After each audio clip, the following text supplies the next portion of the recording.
Here is Eco, and we have a TVP specialist, iconic over here. Also, the man with patience in the team.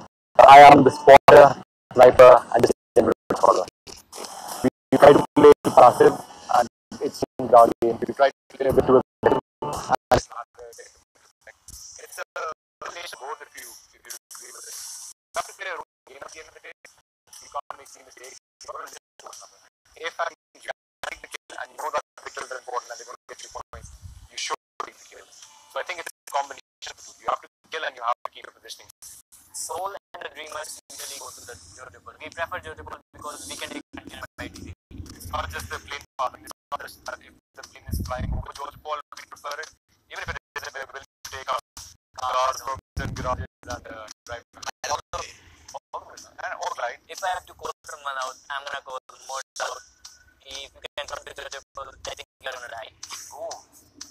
I will not last long 4 minutes. I think Sano is for close combat. I personally like aggressive gameplay. That's why I like Sano best. But for snipers, Miramar likes Miramar. I'm a classic guy. And I usually be calm and give force to the art.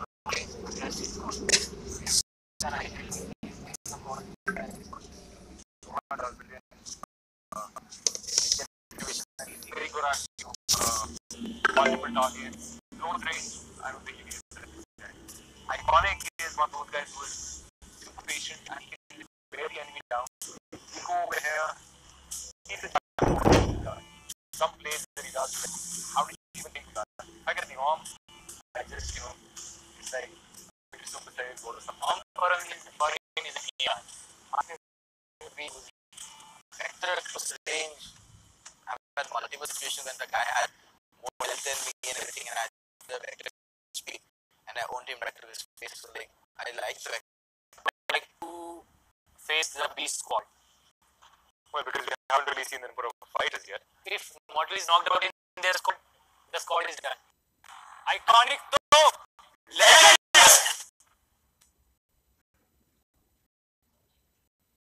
You heard it from themselves, and we are so excited to see how they perform. So many great standout teams here, and so many great underdogs as well. And for one of the other teams, I wouldn't even say they're an underdog. I think it's one of the favorite. I did want to talk about one squad, namely Squad 99. And Team Squad 99, there we go. And they are composed of Pratik, Lion King, Psycho, and of course Matrix. Fresh off of PUBG Mobile Campus Championship Finals, they came in second place, narrowly clutching and almost coming into the victory, but unfortunately it didn't happen for them.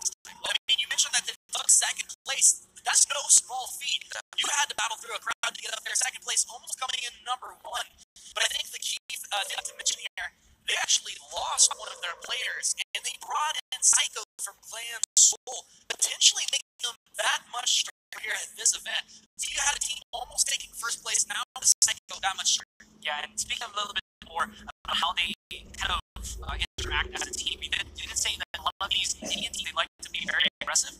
One of those teams is actually Squad 99, but the thing that kind of separates them among the rest of them is that they actually set roles on their particular players here, so they kind of have a bit more of versatility in certain scenarios. Where if they're going to go for long range fights, for mid range fights, they have that one person to kind of deal the business, so to speak. Right. And they're also a team that if during the interview they talked about how they also kind of experience being with only one player at the very start of round 2, and still survive at one of the final ranking teams there, and we're still able to get into this one. So that was a really important lesson for them. That I think, despite being able to reverse stuff in being offensive, they're now also understanding how to be versatile and being a defensive team.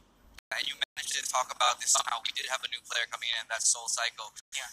We don't know how it's going to play in yet, just for them. Because as you know, once you get used to a new squad member, there's always this phase where it's like adjustment. You either pop off and you make like legendary changes and you just do insane things, or you have to start off a little bit slow. Of course, we're hoping for them that they're going to be doing absolutely phenomenal. But looking at the current standings where they were, they managed to come out of the qualifier with 50 kills, 20 of them were from Matrix, who is the in-game leader. And Psycho is still obviously adjusting, so he sat on 8 kills and Pratik was on 5. Yeah, as well as Lion King also taking in 17. No small feat through those 3 rounds. But like you said, it can kind of throw a wrench into the cogs sometimes when you bring in a new player. Also, it can bring in his own experience, right? Psycho also knowing all of, everything about Soul, Clan Soul, and what they can bring. So you're going to have these strategies mixed together here, and we're going to see what they can do. Yeah, speaking of teams also that have just come from the PUBG Mobile Campus finals, we do have another team that did place among the finalists but did not make it, right? Yeah, God's Reign coming in as well. And God's Reign actually one of the teams that performed pretty well. They got 54 kills for themselves. Mono leading at 21 kills through those 3 rounds of chaos. And we mentioned, there were 400,000 games of PUBG Mobile played. To get these teams up here on stage is absolutely crazy.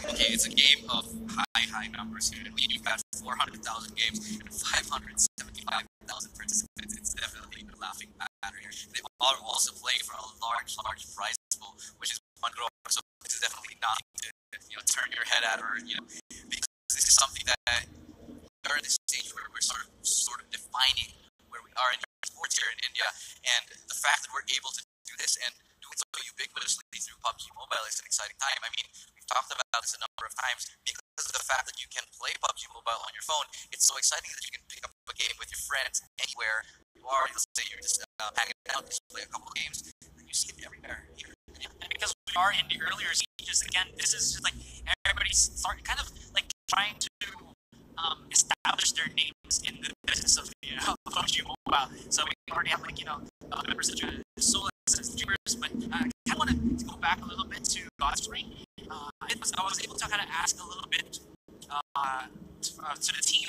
and one thing that they kind of started to blossom out of it in their thought process is that they relish in one combat. This means that they kind of really live for those aggressive fights because they're in it, they really like to go for as much bang as possible. But in any case, they like to be just deep into the nick of it all, so that they're able to kind of and maybe here. I think it's really important thing that you just mentioned, Aster, right? The ability to evolve on the fly at a live event is really one of the most important things. Like you know where some teams are like they prefer to drop in, right? They just prefer certain zones on the map. There's certain way that they like to rotate. And if you try to get a beat on exactly what they're looking to do, you get one step ahead and suddenly you're knocking out one of the top squads early in a match. I mean, especially if you go down early, that sets you back here. When you're at the top squad and you're a little bit... It's a mixture of games. It's a battle royale. It's an FPS. It's a TPS. And at the same time, it's like how do you say this? It's also like a battle of minds, wherein you have to strategize where you're going to be able to go. Because if you, like I said, if you drop on one particular plate, say Jinky all the way, nobody knows you're going to drop for Jinky. You're going to get them early, exactly. But then maybe when you're rotating, you just have to be that strong as a back, flexible as a back. And communication on team, I think, we can't understate we can't understate communication and how important it is, because if you land a shot, right, if you weaken someone's armor, you need to be able to communicate that with your team. So if it's time to push, when the time is ready to go, as the circle starts to close in, if everybody knows, hey, we have advantage, you go in confident. If people move in holding back because they don't have that knowledge, suddenly you're not playing to your full potential, maybe you're getting back to the squad. Yeah, and speaking of pushing the envelope, we actually also have one team who is really starting to ramp up nowadays. One of these teams actually did start a little bit lower on the scoring. They didn't do phenomenal. They did okay. But they are a team that has been growing a lot and doing like a lot better than people expected. And that's the team, the Punishers, actually. So they are comprised of, let me see right there, Crisis Striker, God, and Batman. Names like that, you better be able to live up to it. And it seems like they are currently doing that, coming out of the qualifiers with a total of 43 kills. Yeah, actually, I think if I had to choose a dark horse of this tournament here, I'd be going with the Punishers. I mean, this is the team that kind of moves in under the radar. Every single team here, they're looking at their opponents, they're scouting them out. They know everything that we talked about, rotations, weapons, where they like to play on the map. The Punishers a little bit less known of a team, but the these guys have actually been gaming together before PUBG Mobile even existed. 4 years they've been friends together and playing. So they know each other. They know exactly how they like to approach And the when game. you're in a squad where you basically know each other, what each other is going to do, you save a lot of time in communication. You save a lot of time explaining what you're going to do, why you're going to do it. You just do it and you You don't gotta even have to say anything, right? Yeah, Because it's like it's kind of like synergy already right there. You just look at your partner's eyes and they Exactly. know. You Just just like charge that. right in with the grows up with the AR and just rat-tat all the. They actually outperformed the gamers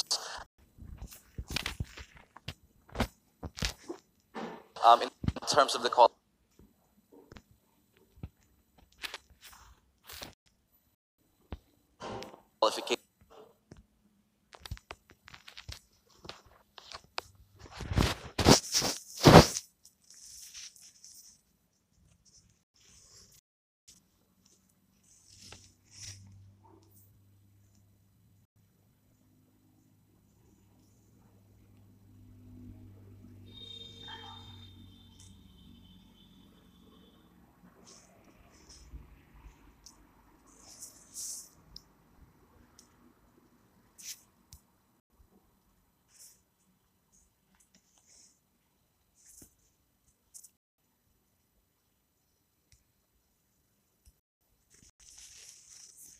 Sorry for that little delay, but here we are. Oh, we're starting on the eastern side of Erangel already. So we might see somebody going a bit cheeky, maybe starting off for militaries. We have seen a couple of teams during the campus championship actually just go there. Why they're lonesome?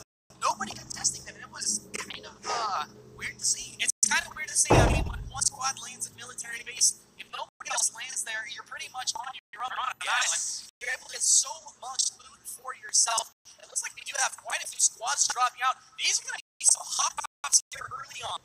Hot drops early on. I mean, going on to that Southern Ireland down there, this only is the military base. It's also Nova of Noya, so it's a really good place to kind of, after you go for Nova, you immediately go to military base, contest the people there, and if you're successful in actually beating out that squad, like you said, you're set for the entire game already in terms of that juicy loot. Looks like Team Arrow headed over towards Milta Power, and they should be uncontested in this early looting phases. But we do have 3 squads, 5-13 as well, moving down towards military base, and this is going to be heavily contested early on here.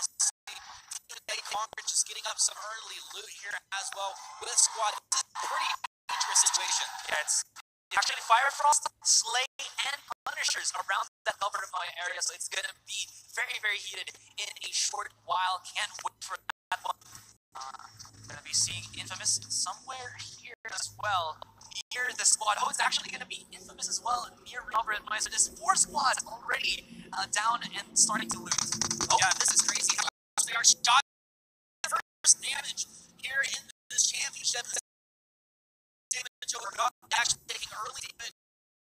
They still want to be able to save a lot of their members until the later stages, until the later circles, because it's not going to be, I guess, a wise decision if you lose someone so early. Yeah, you can see the Punisher start to just back off and turtle up after taking that early damage. It does a lot to your mentality where you want to play defensive after taking that early damage, not feeling so confident about moving in as aggressively.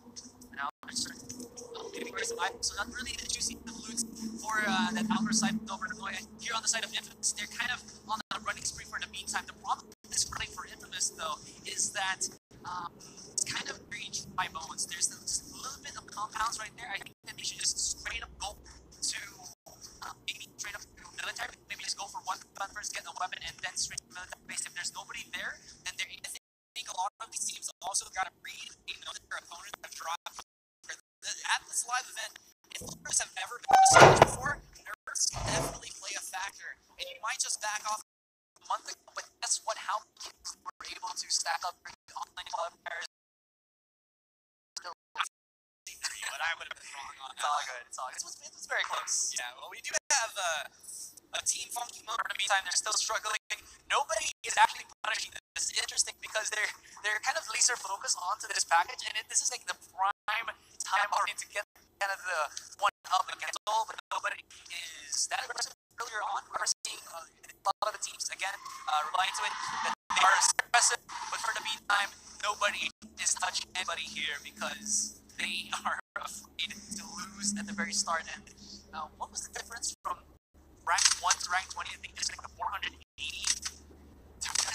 Well, yeah, I mean, it's a major difference. Yeah. Top line, if you're one of the teams that's going to walk away as their first place team here of this championship. But as we kind of get an idea of all the teams moving around, you see teams 17 and 18. That's funky. Teams not even respect because they're trying to just get positioning on each other. They continue to all loot, but they're just not clashing yet.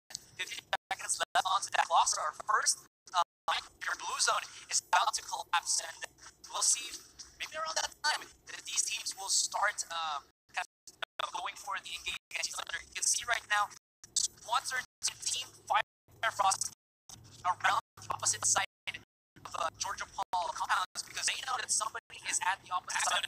Somebody's over there. Yeah. Again, we did see a while ago during one of our show matches that the teams do really like to. They like to coin for it is gatekeep around the zone. You area. do like that term. I do like that term. And it just shows that some of these teams really like to go for that particular strategy because it's kind of easy to employ. All you gotta do is stand near the safe zone and then see opponents coming outside, scrabbling away from the microwave, and then beat the stuff out of them. Order of this circle here. I mean, we're gonna have so many teams clashing. Honestly, we might lose a couple squads here very early on here in this round. And make their way across and down over 20, squad 20 are the officials down, and they're going to be one of the gatekeeping teams, so to speak, being down on the south side of all those other squads. Yeah, speaking of eastern side of Erangel also has a couple of squads wrapped around the military base and Nova Employer, so we're really seeing a lot of squads, not only from where you said, but also from that particular angle. Now, Firefrost already setting up a trap right now. Beast here from Team Slay is pushing a little bit forward, maybe hoping to spot out Firefrost for the meantime, but that's not going to happen. Still, these teams have not yet found each other, and I'm not saying that romantic, I'm saying that in combat type of way. Yeah, I'd have to assume that's not the angle you were taking on it, but, for the teams that do have defined roles as their leaders, their aggressive, their carries, their supports, you're going to hang somebody out to dry almost as bait. So shots that get fired, it's going to reveal where your opponents are standing, and then suddenly your team's able to take free shots knowing exactly where your opponents are. 100%. There is a drop right here that has an MK14 and a Cruza. Now very mobile on the map. Actually, 2 cars they're going to be able to get around the map with. Guys, I mean, we'll see if they're going to actually go out early.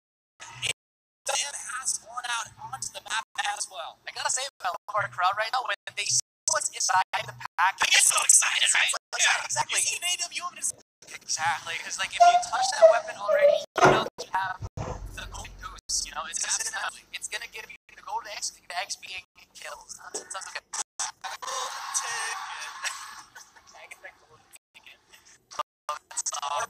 sneak around here. Still, I mean, these guys really have nobody that will be contesting them early on. They're going to be fully looted out. Yeah, level 3 vest, level 3 Helen as well. I mean, that's really serious. Yes, aside from a 4-9 and a KR98, so you have yourself basically a jack of all trades. Actually, I would say master of all as well, because you get yourself the close range rat-tat-tat and then the long range sniping with those particular arsenals in the hands of Mortal. Still going back here, Firefrost and Slay. Look at Firefrost. They're basically like a predator. Like some velociraptors getting around the edge here. But you can tell from the positioning, both teams, Team Slay and Team Firefrost, they know where each other are. I think it's very interesting how Team Slay hang much more defensively on the edge of the map around this hill. But they almost put themselves in a predicament. At some point, they will be forced to move. Problem is, if they don't have a vehicle right now, they might actually be in a very sticky situation. The problem there now is that Firefrost is actually looking, I think, at lead. Maybe they'll get that, and if they're the first ones to actually touch the boat, they're the ones who's gonna be in a bit of a pickle. So they're gonna be very exposed to Team Slay. 19 still going, bumping around, and we see ourselves a flare gun being dropped out. Not sure which team actually called for this one, but everybody's So, Yeah, everybody's going to spotting this out. But also, it's interesting time to be having that front down because all these teams are starting to make those decisions about where we want the position on the map. That can kind of throw a cog into things. So you have to be making that quick split decision here in this moment. that's true, but I think the earlier you kind of call the flare gun, the better, just because you don't want to show anybody when you're super close together where you are. It's basically a death sentence for yourself. But in any case, there I think it's on the bottom left side for Team Immortals for the meantime. But now, as you can see, like you said, there's a lot of teams rotating already. Funny enough, we still didn't see anybody from Georgia Bowl actually fighting each other. They basically had like a neutral agreement where we're not going to fight each other, maybe later. Little ring around the Pubg, not ready to fight just yet. Once again, Team Slay, they think they're playing a King of the Hill mode over here. There it is. We have ourselves Squad 10, No Mercy, able to pick up the AWM. I think this is a different AWM. Yeah, this feels like the second one on the map. Oh, we got loadout! Rosa, level 3 AWM. This guy is fully stacked. Yeah, Team No Mercy absolutely decked out right now, almost as decked out as Team Soul was early on in the map. So if these guys get in, it's going to come down to positioning skill, landing those shots, and accuracy. The longer this game progresses, the more items these guys have. And I feel like once we kind of break the ice with that first fight, everybody is just gonna just have so much loot. We're not gonna kind of miss anything at all. In any case, we are seeing Squad 7 pick up an AUG. A couple of items here. Fireballs able to find themselves a Dacia trying to scramble, almost hitting the tree there. But you know what? No, they're expert drivers. No big deal for these guys. I mean, also, the thing in Pubg Mobile, not too big of a deal. It's just you don't want to get slowed down out in that blue zone. But they're going to be fine. Look at these guys flying around here and just trying to find the position they need. Soul. I feel so scared for the first squad that runs up against Team Soul right now. Absolutely decked out, and the confidence these guys are ready to sort of get in and just lay some people out. Yeah, they're actually rotating around Pachiki already, which I would say depicts what they want to do. Is kind of go a straight line in the middle of the map, maybe look for a team that's trying to go into a better position, and maybe look for a fight already. Because again, we do have 2 points for kills, and the teams, they're able to win as a 4-man squad, and those fights, it really helps their points. Yeah, Red rocking a couple of ARs for himself. He's looking for that mid-range, just move down, mow people down, and we'll see. Oxy definitely one of the squads that everybody had their eyes on. I think we talked about the favorites of this tournament. This is definitely going to be one of the top 5. 100% agree, and they were the team, again, like I would remind you,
not be here. Max Ada, we didn't see this guy a while ago, or never mind, not really pop off just yet. He does have the third-person perspective here. We'll be seeing if he will go up against Ninja. And here is another package with an AUG-A3 somewhere on the ocean. Yeah, so if you want to take a little swim out there, you can be picking up some loot for yourself.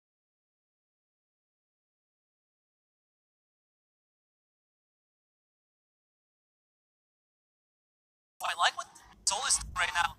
I feel like there was on the side of them. Yeah, he's rotated somewhere down below, so that if anybody actually rotates the vehicle, they know where someone's going to be forced exactly. They can predict where they're going to be going to, and then just have an easy. So intelligent, great PUBG mobile players. Intelligent, what combination? That's true. Now we're seeing a couple of teams right now. That is the Punishers and NSD, just across each other. Of course, NSD right here has the as I would like to say it, the high ground. The high ground never slowed down. Team NSD, that they're slowing down. You gotta live up to their name. Just NSD's costumes right there. That's a kind of a giveaway because they have like white ape costumes. Well, I mean, they're not scared, right? They're gonna show you exactly who they are and let you know who you're fighting through these matches. It's true. Right now, we are seeing the Punishers here still keep an eye out onto their opponents.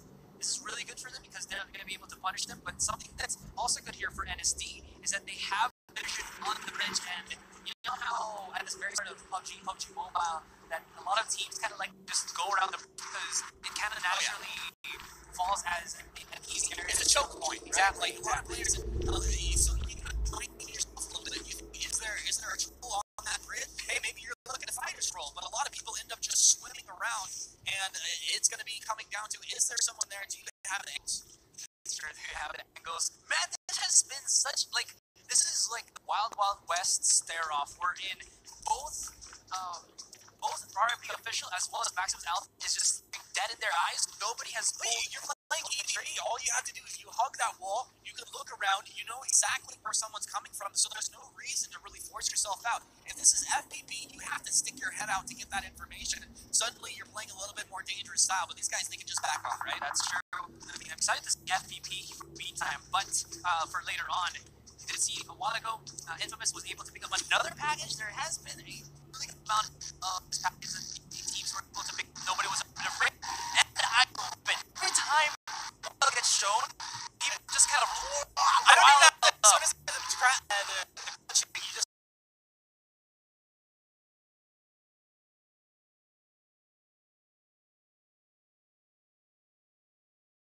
know that a similar situation, they're going to be pinned down or someone just trying to find that spot and kind of camp right now. God's Reign near the vicinity of the stare-off of Maximus Alpha as well as RMP officials, so this could be a three-man tie here, or a three-squad tie. As now the zone, they're actually underneath the red zone, so whoever is outside gotta go indoors and be careful right now. RMP Ninja and the other members right now of RMP trying to throw the nades, maybe go for a knockdown and then go for the push, but again, like you said, they're gonna be TPP all day long. All day long, red zone not really a problem. Both teams inside the building. Now, it's not like they wanted to be forced out anyway. I'm really curious, as you said, though, as God's Reign, one of the squads playing in the Campus Championship earlier, these guys, they have this live tournament experience. They know how they want to play. And if they can kind of get in third party, they can force one of these teams to make a move. Definitely. Although, something very cautious for them is that they're really outside of the area, so if they're wrong with their timings, they might actually be the one who's going to be pincered in. We're seeing here again, once again, all right, our server really loves to show us Portal right now. Let's see what... Don't back off of it. Yeah, I mean, still the items that he has is what we saw about 7 minutes ago. He still has the M249 and the KR98. Anyways, here comes Frostfire, pushing up to where the other teams that we've been seeing just stare up once again, so we might actually have a four-way right now in this particular area. I mean, turn it up a notch. It does feel like Firefrost is going to walk headlong into God's Reign, though, if they're not careful. I'm not sure if they are moving in because they have the knowledge, or if they're just moving to try and get a good angle on the other squads. Firefrost start firing over towards the buildings. They don't know that God's Reign is there. Man, just a little bit of a cuff onto the shoulder there, and God's Reign is primed and waiting. You can see right now Firefrost, oh, they're fighting each other out. Back away. There it is. Fox with the DP, getting good damage, trying to just drop down, staying in the grass here, a little bit of a Fire Frost. They'll stay on the other side of this hill, not revealing themselves. We're going to have a full standoff here. Gotta be careful here. Even though there's a really good amount of defilade or a cover for Frostfire, there's still a lot of nades that can be. Oh my God, Ring! A lot of damage come out, and now RIP has vision on both teams. They know what's up. This gives an opening over here for Maximus Alpha. They can defend as RG starts to fire out. Let's go Ninja trying to fire from the high ground, getting the damage out here onto Fire Frost. Fire Frost have I think that was a Mon that dropped down low over here. Such a dangerous predicament. Blue Zone's going to force them in as everybody gets closer and closer to Danger Zone. They're charging in. They're trying to get out of the sticky situation right now. This could be Frostfire's time to shine a little bit. They should be spawning God's Ring on the other side, but they don't want to get pincered in. They're going to keep pushing on forward, maybe go for a better angle for the meantime, but this is so scary for God's Ring, and even more so for Frostfire. Oh, Team Soul! This What's could be bad. Okay, I think we're going to have our first action actually from Soul, as they're getting in proximity of an opponent actually at this point. This is the closest they've been to a team, and they're moving in on the Dreamers. This is one of the other teams that we talked about as a major favorite here of this tournament. Still no kills on anybody, but you can see right now the members on God's Rain side is so low. One tap could be it. And the problem right now for Frostfire, they're actually on the down low. They can't. God's Rain doesn't have the information, right? Because they would just be raining down damage from above. This is a major advantage to have the high ground like this. It's true. And it's very scary here because I've been in a situation where Frostfire is. You kind of have to, I don't know what the other term is for this, but you have to Skyrim your way up there because you have to know where the rocks are fighting against. They have to get. They have to deal with God's Rain, and they have to deal with the circle which is closing in. This is between a rock and a hard place right now, and tough decisions have to be made in this moment. Man, we thought that game one would be a bit more passive. It was passive, but then because they were all passive, they didn't. Looks like Carol getting the knock over onto Phoenix as well. A lot of damage coming through. BSUD mowing through. No Mercy is actually onto the side here. You can see Squad 10, that is No Mercy. In any case, there is so many people around this vicinity, and I feel right now that God's Rain is spawning out Frostfire from down below, swimming. Exo down! The first kill! There we go. Look at God's Rain taking nice damage down onto Fire Frost. Fire Frost going for a little bit of swim because they have no real way to get themselves up onto the map. There's actually no good approach for them right now. The only upside right now for Frostfire is that the zone, the circle, the safety is actually super near them, and it's still inside the water, so they can just put them all the way up there. They can just dodge out their opponents. Maybe they can find themselves some sanctuary. In any case, you are seeing Squad 14, the Dreamers, just go for the drive-bys, do a little bit of damage, but not really going for the full-on commitment. Now we can have Iconic trying to get the damage down. Iconic gets the knock, looking for more hides behind the U.S. Damage is coming from all sides here as multiple squads have lined up. Iconic still peeking out, looking for more. They're surrounded. There's Team 14, 16, 9, 9, and 4 over here. Everybody's starting to converge. Iconic wants some more. Looks like he can see Button forward. Damage down. Iconic able to get Iconic taken down. Huge damage coming back the other way that Iconic could just not deal with. Now, looks like Ninja has the position. Did not.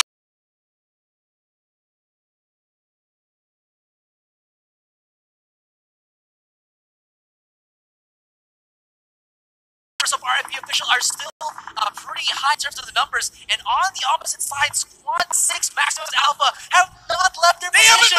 They haven't moved. They are. Are they the owners of this building?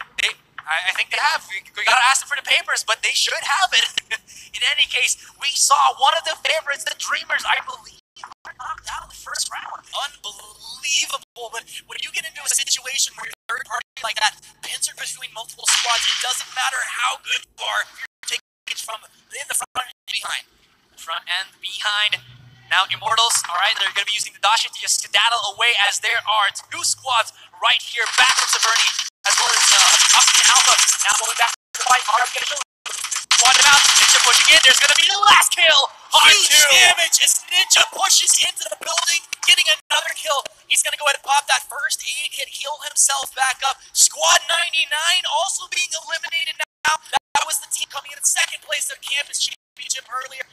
I can't believe it. Seeing these top teams falling so early on here. I am seeing Immortals looking pretty. Oh, they're going to go for it. go for it. They're at the vicinity of Maximus Alpha as well as the RIP officials. They're going into the building. They have to travel in. Roger coming into the side right now. Stagnant. It's just a free fire. What is happening? Immortals with this huge aggressive play. It's just a bloodbath over here. But now damage.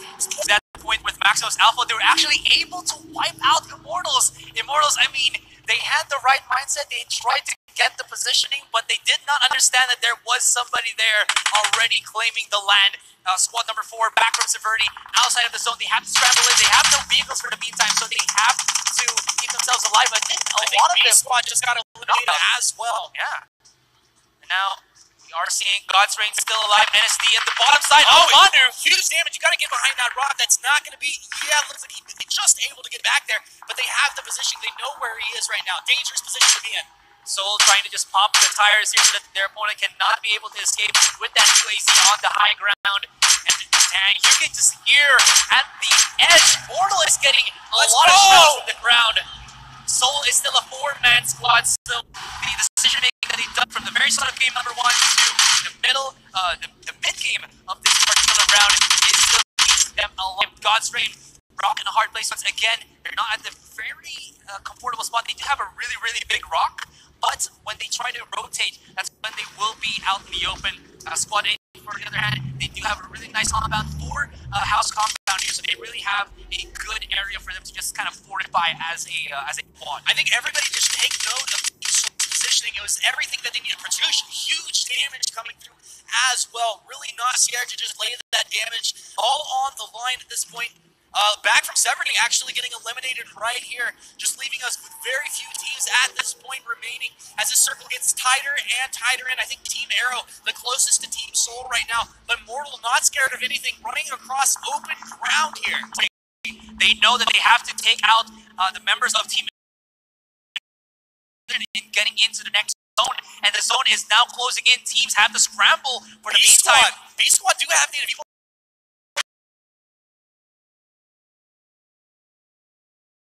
I think he's going to get dropped down. He is dropped down indeed. Manu just going to town here. Not only getting back in the most important moments here, firing, gets another drop. He gets a second one, and this is looking pretty prime for the members. And look at this one from the bottom side on the ocean. The B Squad is still alive. God is keeping the dream real.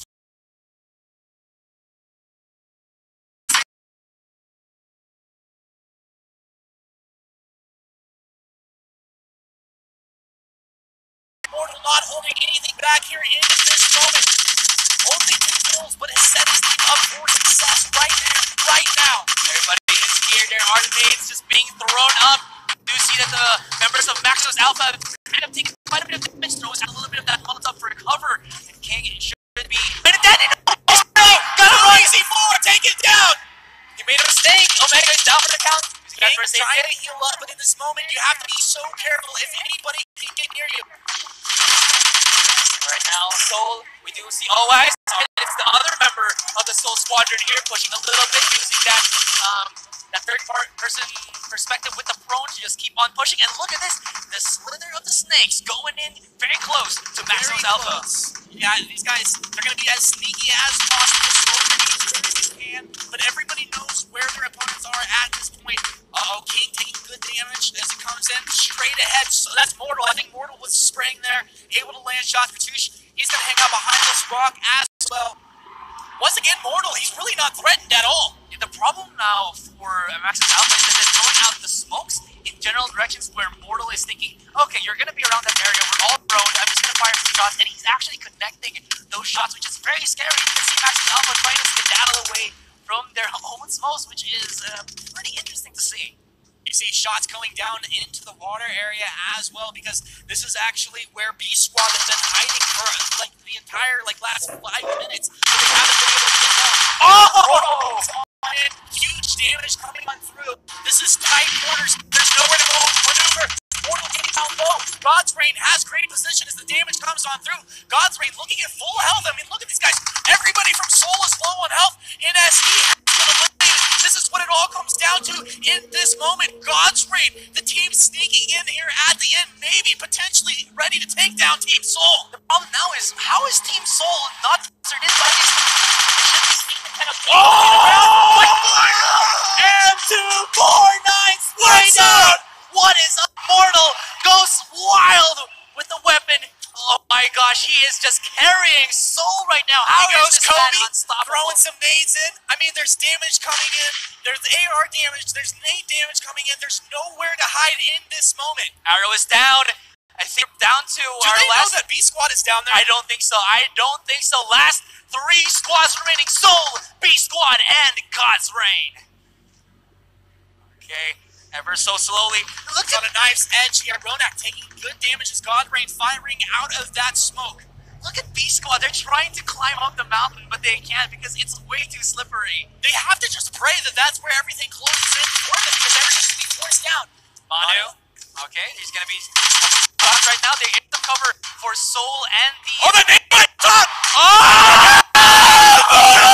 That nade was so good! Obi-Wan, he takes out 2!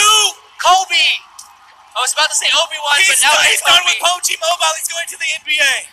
Oh my goodness! Someone should pick up Mortals to go to the NBA. They know that there's somebody right Now here. they have to know that they're down below. They have to know. They have to know. You have to know. Okay, Team Soul, they have the knowledge. B Squad trying to skedaddle up here, but it is just so hard. They really can't make it. You have to have absolute perfection. The nades, though, they're trying to throw out the nades from the low ground, hoping to take out Soul right here. This might be the only strategy for B Squad right now, but Soul has already gotten the sniff of that shenanigans. They know what's up. They know that they're on the bottom side right now, and this is 4 people left for game number 1. It is so hard actually to get the angle, even if you're from above. You want to fire from above, have that high ground, but because of the way these clips are set up here, Oh, it's no. really hard. Now he's got the angle, drop, looking for 1, looking for 2. Shroudy, he has the angle on him. Shroudy down 40% health. They're firing back and forth. Ronak taking damage. I think the only thing that's keeping him alive is that Mortal does not put him out his own POV. So in the meantime, he's doing is just throwing out the nades, hoping for the best. There it is. Once again, Ronak, the Molotov is burning down. It's not looking good at all. God's Reign is, or rather,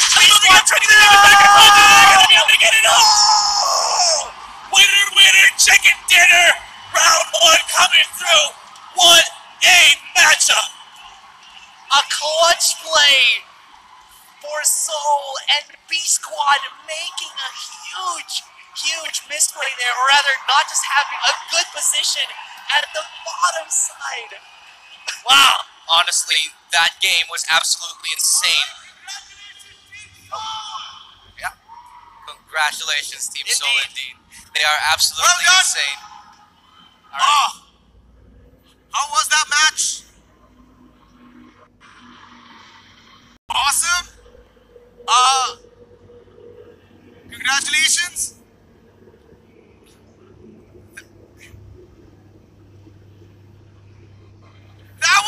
It just came down to the last moment of the match being won.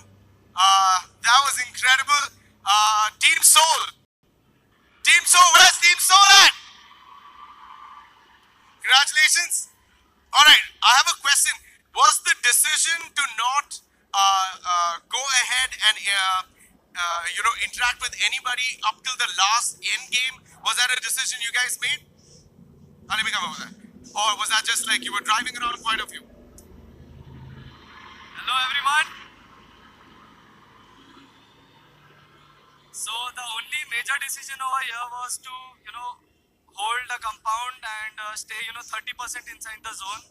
We did not go to the center of the zone, but then we held, 30% inside the zone over there. And then we decided that even if there is a squad, we are going to push. But luckily, we did not have a squad at any moment.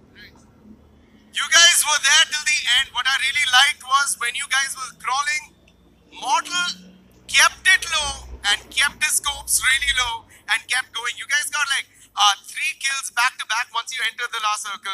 That was an incredible play. Is this a strategy we get to see throughout the entire game, or now you guys be planning something else? Something else. Yeah, it seems like you guys are having fun. Ladies and gentlemen, once again, give it up for the match 1 winners, Team Soul! We'll see you guys after a very short break.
Oppo.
Absolutely insane work from every single point of all these teams. Unfortunately, we did see a lot of great squads dropping out so early on. We talk about Squad 99, we talk about the Dreamers.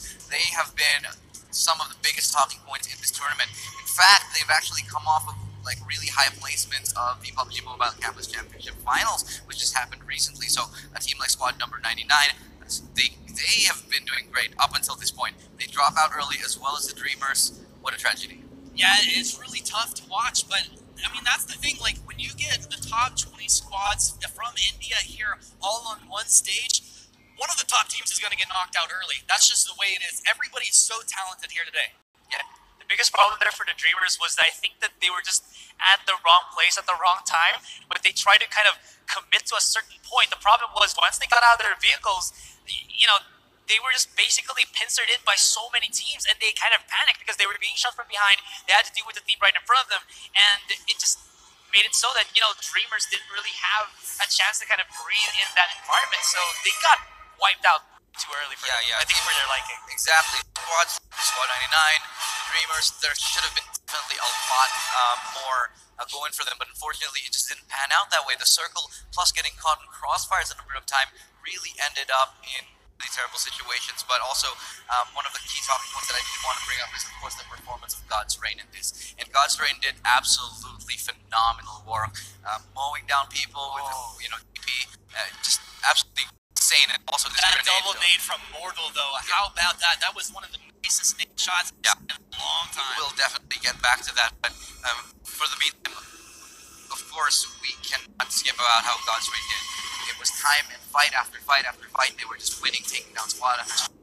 They were absolutely always in the right position at the right time, and they had the skill to back it up. Yeah, it was really nice to see God's Reign coming in. It was the aggressive play style, but really nice rotations around the map as well. I think the biggest thing why Seoul was able to get the upper hand there wasn't only just the really good individual player mechanics that they had, it was also how they just rotated around the map. You saw that they were looking aggressive, but they never really committed to the fights where they felt like they're going to be overwhelmed with a lot of damage. Never. Yeah, exactly. They just went around the map first, they felt it, and then maybe around the last 3 remaining circles, the last 2 remaining circles, that's when they really just set their pace because they knew that they had to get the good positions. Yeah. They did. They were fully equipped, and they had taken no damage before that, so they had such an easy time kind of commit to the fights because they have so much resources to work with. We did mention and talk about, of course, the people, the man of the match, Mortal, and of course, Team Seoul. We did expect that they would perform well, but not to this level. It was absolutely insane.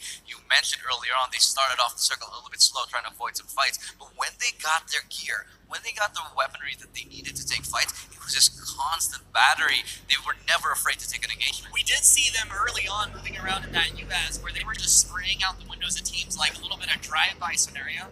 I think, for me, it didn't feel like they were trying to avoid fights as much as they were trying to set themselves up for success. Like, every single time that they stopped, wherever they positioned on the map, there was nobody at their back. So Seoul was always facing forward, and they were always facing forward at 1 or 2 squads. And when when you have nobody behind you, you have nothing to fear. All of your attention is forward. It makes it that much easier for you to land those shots. Yeah, at some point it's about picking your battles here. And speaking of picking, we do actually have a very special draw today. So to all the people who are watching at home, you have a chance to win your own Oppo phone. And to, of course, be able to do that, we have a very simple mechanic. All you have to do is be watching the streams and share them to your friends on Facebook. And we'll be picking out lucky winners of Oppo phones a little bit later Can we on qualify today. for that as well? You know what? I don't know. We're going to have to check the rules. But I'm going to do it anyway and share the stream. I've already done it, so Oppo, you know what's up. Of course, thank you to Oppo for making this all possible. And if you want to win more of the Oppo phones yourself, all you got to do, again, share the stream on Facebook. There you go. So in the meantime, let's take a look at the scoreboards, the brackets. We're going to be taking a look at how many points exactly we won. So we're going to be showing you on our screens how many went to God's Reign, how many exactly went to Team INF. But Seoul coming out on top with 500. 500 plus, I would say, because they had a lot of kills. Yeah, they did. What I do want to know for a fact, especially, is how God's Reign did.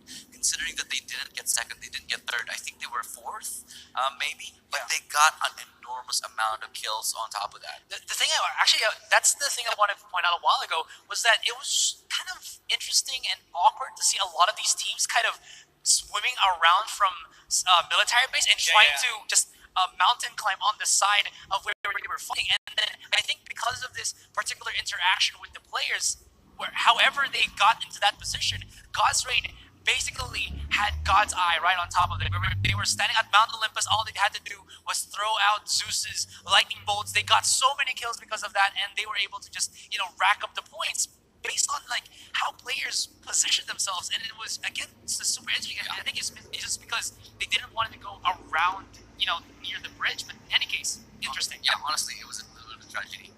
I saw maybe 3 or 4 people slide off the side of the cliff. I mean, they were trying the whole time. Yeah, it was just not until the very end the beach squad was able to climb their way up. They learned how to rock What climb. can you do? I mean, you're ready for battle. You've got all this weaponry ready for you, and then suddenly they tell you, oh, well, you kind of have to climb a mountain. You got Mortal above you firing down, nades dropping, and you got to climb a cliff. It's literally the hardest position that you could have found yourself There's in no on way the they map. could have went out on top of that.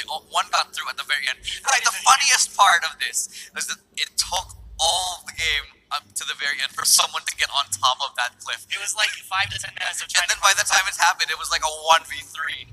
But in any case, we do have a winner for the giveaway. Whoa. Somebody actually already has been here. That quick. We are serious about our giveaways. It's technology. Here. We're in the future. Yeah, we are in the future. I mean, to the point that you can be a victory, of course.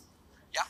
So for the Facebook, of course, and the YouTube contest here, we do have our winners. So congratulations to Sarvesh and Pushkar. Congratulations to you guys. Congratulations, guys. You just won yourself some awesome Oppo smartphone. So if you want to win, we're doing a little bit more. Make sure to share that stream. Share it on Facebook. Share it on YouTube. One of these bad boys right here, huh? Yeah, definitely. And of course, it's absolutely beautiful. Thank you again to Oppo for making this all happen. But also, thank you to Team Seoul. Wow, what a treat that we had for them. It really did show a masterclass, a textbook example of excellent PUBG knowledge. When to take fights, when to go in, when to commit, and when to back out. You saw them earlier on. They were selecting when to leave a fight, and then by the end of it, it's just we're just going to kill everybody. I mean, they had multiple vehicles rotating around to the very end, so yeah, they had that mobility, they had the game knowledge, and you could tell, some squads were a little bit hesitant in how they're moving around the map.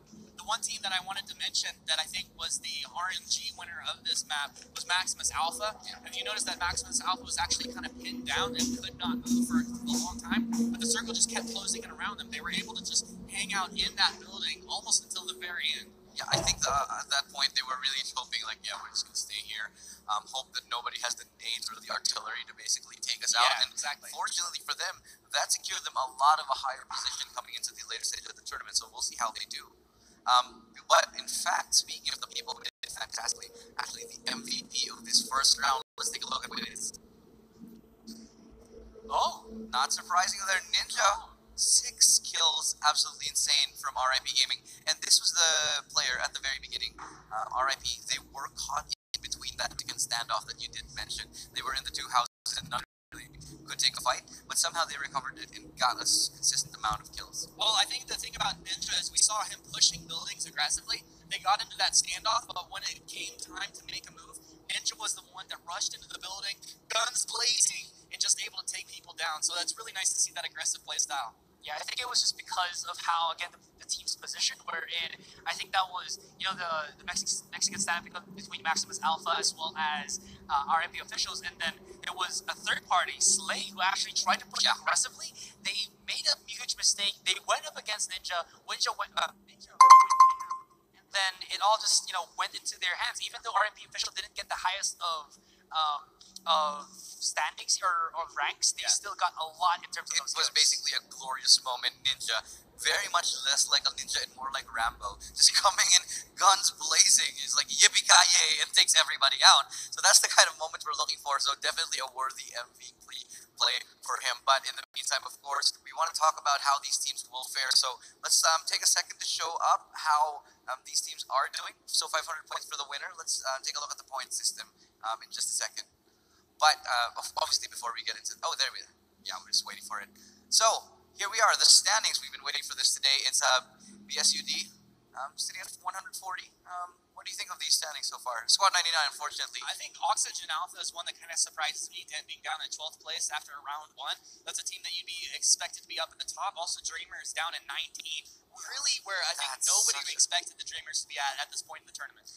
This is definitely not what we were looking to see. I mean, 3 of the teams are at the bottom. The Punishers, Dreamers, and, way at the bottom.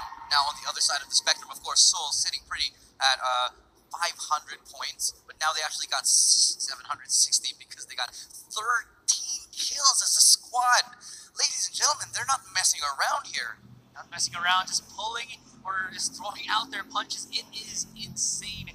I think the reason why we're seeing such a kind of a wild card in terms of our points here is just everyone is just looking out to get you. Yeah. So if you misstep even once, they will take not an inch, but a mile off of you. And the only team who was able to never really give an inch was Seoul. Yeah, think about this. The way that they're playing, the methods, they're absolutely perfect. And because of that, they're so ahead that they're actually more than 200 points up on the second placers. Everybody else sitting close.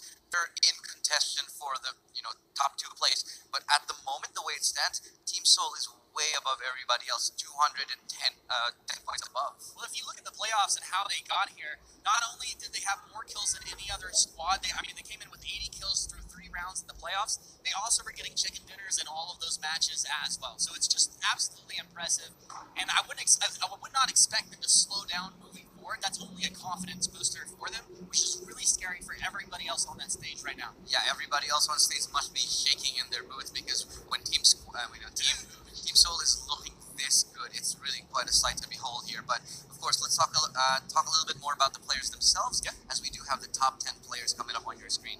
So, sitting at the top 10 right now, Ninja, of course, with 6 kills. Mortal sitting at 5. Buttman Rapid sitting at 4. And of course, Arrow at 3. God's Reigns, Manu is at 3. Shroudy's at 3. Omega's at 3. Viper and Rebel is also at 2. Yeah, Rebel coming down at 2. I'm not really surprised to how this is all shaking out thus far. I just gotta say, I mentioned it earlier, but Mortal throwing that nade and getting 2 kills with 1 nade, that's one way to pad your stats, and I think we heard the whole crowd just explode That was in that textbook. moment. I mean, it didn't even hesitate. The grenade itself, We could all read it. Like the moment he threw it, you were like, "Yeah, that's gonna be good." Yeah, it was. We already knew what was up. And more than the throw, it was the way that the amount of time that he cocked it.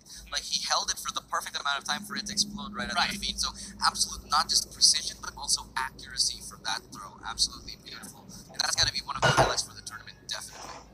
All right, so something I kind of want to bring it out there. Even though we have such a great standing already for Seoul here, we are still, playing a competitive game of PUBG Mobile, and it's because of that I feel like we still haven't really seen any of these teams shine just yet. And something that also I want to point out is that the next map, I believe, is going to be Sandhawk. So it's going to be more tight knit. That more teams will probably make mistakes, and I think a lot of these teams are hoping that Seoul makes a huge mistake and then they get straight out. So I'm looking forward to just keeping my eye on them once we drop onto that particular map and see if they're going to be able to, to adjust to it. Yeah. Also, we've also taken a minute, speaking of people that they don't want to play against, we actually took a moment to ask players of who they don't want to go up against, the most feared team. Take a look at this. The team We fear the most the teams which we look after. One of the teams which can give us tough competition is Team Firefrost. एक oxygen alpha करके कोई team है, उनकी strategy बहुत ज़्यादा सही है. मतलब अगर वो जोन के बाहर भी है ना, तो जोन के अंदर वाली टीम को भी इजीली टेक डाउन कर रहे हैं आराम से. मतलब बहुत इजी. बेसिकली सोल्स ऑक्सी हमारी टीम को सोल ही लगते हैं क्योंकि सेमीफाइनल देखो ना, पहले राउंड में सोल ने मारा, दूसरे राउंड में वापस सोल ने मारा, तीसरे राउंड में वापस सोल ने मारा. तो अब इस बार बदला लेना है, दो के मारना, उनको ही ढूंढना है मैप में कहाँ पे है और उनको ही खेलना है. The teams which give us a good competition in previous tournament, but it forced the team to get out first, or we don't want to have a fight with them. Oxygen Alpha because of their aggressiveness. We don't fear anyone, no one. We fear only ourselves. We fear our coordination. We want our coordination to be perfect. हर किसी की अपनी खुद की एक strategy होगी, तो उनको like defeat करना हमारे लिए इतना इजी नहीं होगा. दो अदर टीम में से किस टाइम निकालना हार्ड है भाई. I don't know about the most feared team, but I would like to face the beast squad. Personally, मैं तो इससे fear नहीं करता हूँ, लेकिन मुझे इतना पता है कि tough teams like NHD and God's Reign इस टाइम यहाँ पे बहुत हार्ड होने वाली है हमारी टीम. सभी टीम सेम है, मतलब सभी टीम अच्छी है, सबसे क्लियर है और सभी से कमेंट करते हैं. And we're not over confident about it, but we are confident that we can win this tournament. हमें नहीं लगता कोई ऐसा टीम है कि हमें आके मार जाए आसानी से और ट्रॉफी उठा के ले जाए, वो हमें नहीं लगता है. Let's not talk about it any further because the players themselves have said it, and we don't want to talk about redundantly how afraid they are of going up against players like Team Soul or the Dreamers. But speaking of the Dreamers, they are going to be the players, the team to watch out for, as we are going to be going into Sandhawk, a map that is so inherently aggressive in its nature that you have to fight. So aggressive players and aggressive teams will start to shine here. Yeah, they will, and actually, I think it's so interesting because all of these teams really define themselves as aggressive, especially the Dreamers, as you said. Now, the Dreamers find themselves in an interesting position because they get knocked out so early in round one. It puts pressure on them to really start to perform in these coming rounds, and that pressure can really do a lot to your mentality, almost actually forcing mistakes from some teams in these kind of moments. Yeah, they realize at some point, okay, this is when we have to shine, this is what we got to do, and that might just change your playstyle. Unfortunately, that might not be the best thing for them at this point. It's going to be scary for a lot of the teams who, well, like you guys already said, are placed around the bottom percentage of these total 20s. But in any case, something I also want to point out, since we are going to Sandhawk, I also asked these teams which map they preferred. 19 out of 20 answered Erangel, and one team said Sandhawk, and that team, it's God's Reign. So God's Reign! Yeah, well, we're definitely going to be looking out for them. Hopefully they can bring the Thunder and take it back from Seoul, who did actually manage to come out of that on top. But we're going to be doing that when we come back from our break. So stay tuned. When we get back, it's going to be the second game of the series for one more time before we get to the break. I'm Illustrato, this is Humanist, and this is Asteroid. We're your hosts, and we'll be back in a second.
match was insane.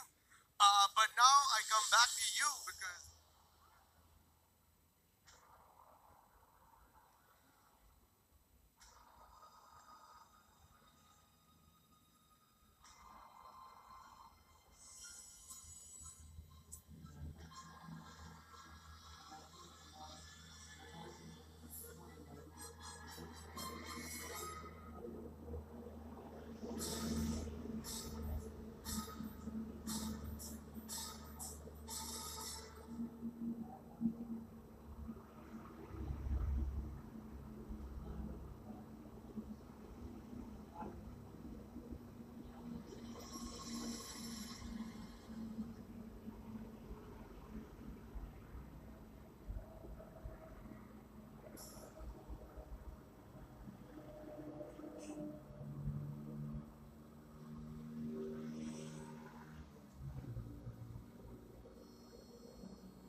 not have seen a more iconic moment than that perfect grenade. What a way to start off the tournament with Seoul taking it into the first place. Of course, with an amazing performance by Mortal here. What can you say about that last game, gentlemen?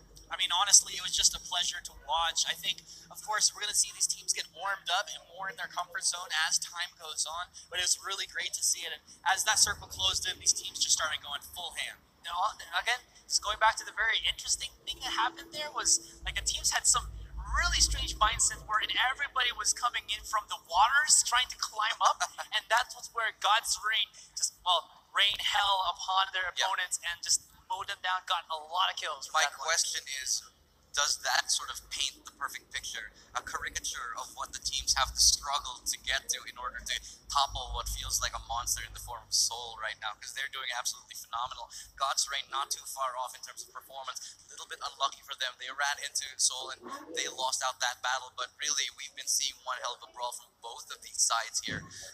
My question is now, however, though, we are going to be going to the next match, which is going to be Sanhok. Yeah. And what do the teams generally have to do now to sort of adapt to this new map and, of course, to this sort of playstyle that they'll be having to go for? So, I mean, I think the first thing that we're going to see is just a more faster game overall, which is going to lend itself to those aggressive teams who want to get up early in your face. In fact, I think we're going to see a lot more squads drop out before they're fully looted, as opposed to our round one where teams were able to fully loot up, start to move, and pick and choose those battles. There are less places for you to get that full loot up and get full comfort. Exactly, and because it's Sanhok, you're kind of taken away from your comfort zone. Not because it's not Erangel, it's a smaller map. Like you said already, there's going to be a lot more rotations coming in. And something I also want to point out is that there's a lot of verticality in Sanhok. You have to go around mountains or hills. So this is going to be like whenever a team's on transition, and they're basically kind of like out in the open, easy pickings for those who are just like looking from behind them. So it's going to be very interesting. Something I also kind of want to point out from game number one is that a lot of these teams really wanted to take the fight against opponents, but I think that didn't really suit the play style of such a big map such as Erangel, wherein if a team doesn't want to fight against you, they can just go around the circle, loot up, and then fight you when you're big. But in Sanhok, I think it's going to be much, much different. Agree, and I think we definitely saw that as a tried and true testing method, because we did notice that whoever came out on top of that were sort of the teams that tended to play a little bit more cerebrally, tended to wane off of the aggression a little bit earlier on, and then do the calculated aggression when it was time for a pincer, when it was time for a blitz. Just like that perfect blitz play that we did just see in the middle of the match as well. And finally, when it came to taking out compound, so of course, if you're in that situation, you want to be able to play smart. And I feel like Sanhok is a completely different beast on its own when it comes to that aspect. You have to rely on orange. Yeah, definitely. And you have to be just careful of your movement around the map as well. Well, you mentioned which squad was it that preferred Sanhok? Out of all the squads, there was only one. God's Rain. God's Rain. And they're one of the teams that we were really looking at too. I mean, God's Rain started off this tournament immensely, successful. Big fights, getting successful, getting those quick downs and those kills and those spray downs, really showing us what they've got. They didn't come out of this on top, but Sanhok might be a different story. You know what I think is really interesting too is because a team like God's Rain did play so high early on in round one. If by some chance Team Seoul does get knocked out, below 10th place in round 2 or something like that, suddenly God's Rain could find themselves up at number 1 overall moving forward. Yeah, so speaking a of lot of people factors that may be knocked out here, honestly, a little bit of a shamble here for Dreamers and Squad 99. They're really popular. We talk about Experiment, we talk about Iconic, some of the most popular players here in India, but unfortunately, for the first game, they were knocked out so early. But of course, it's not the end of the story. It's so early on that if they win match after match, get themselves back into the mentality, figure out how to get back into the game, then I wouldn't be surprised to see if they come back into this. I mean, that's kind of like my favorite ride to take at a live championship. The team does get knocked down early, but they're able to pick themselves back up, dust off their shoulders, and just ride up to the top and maybe even place first overall. They still have a chance, and they have that chance to make that story happen here today. And I feel like, the chance that they're going to be able to get that back is in Sanhok. Because, again, you saw how, I'm just going to compare this from Erangel. Definitely, I mean, like you said, we have to do that. Exactly. So Erangel, if you kind of make a mistake and you saw opponents kind of drop into a certain spot, earlier than you, you can easily just go around, find a vehicle, and go for a very far exactly. place and loot. It's a few places where you can really just get really good loot.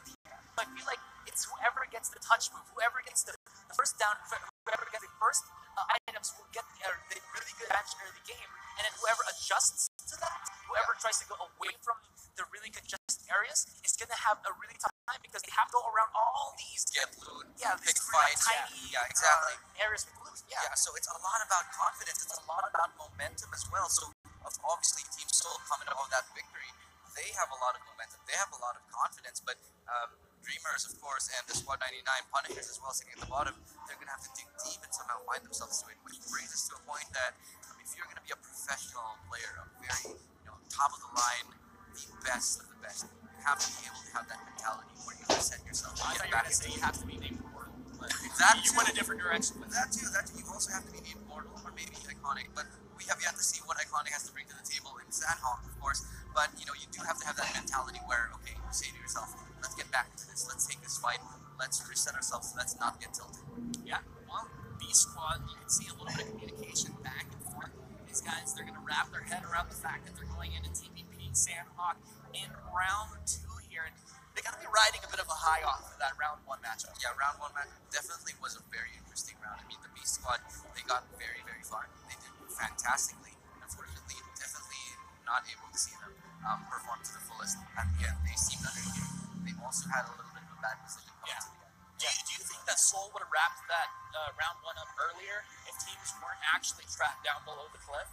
Because that was what I was wondering. Like, did the cliff actually give an advantage to these other teams that Seoul, maybe had to deal with? I really feel like it really gave an advantage because, again, these teams were kind of just really scrambling, and it felt like they had their minds 50-50. They were trying to deal with people up above who were shooting at them, and they were also trying to kind of get a really good angle because, they can, pop some shots up from the low ground, and because you're at the high ground and you can just peek really well against your opponent, it sets you up in a really, really disadvantageous position. Especially TVP.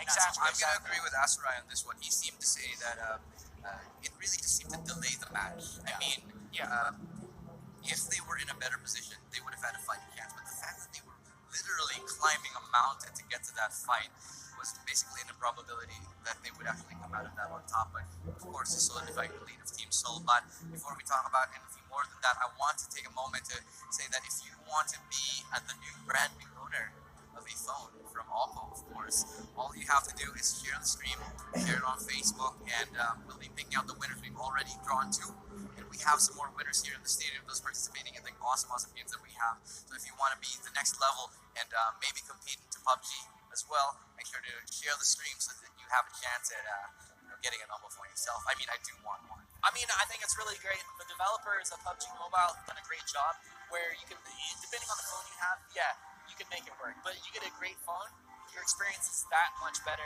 And these Oppo phones, they're amazing. Like, you can put full quality on them, they're running hot, and it's just really amazing. Yeah, I mean, if you're going to be competing up against 575,000 players, the number 1, you better have the right equipment for it. You better have a battery that can last. Go ahead. Kind of just something I wanted to point out about that is that these players are coming from other devices, and they were actually sent to use the F11 Pro, right?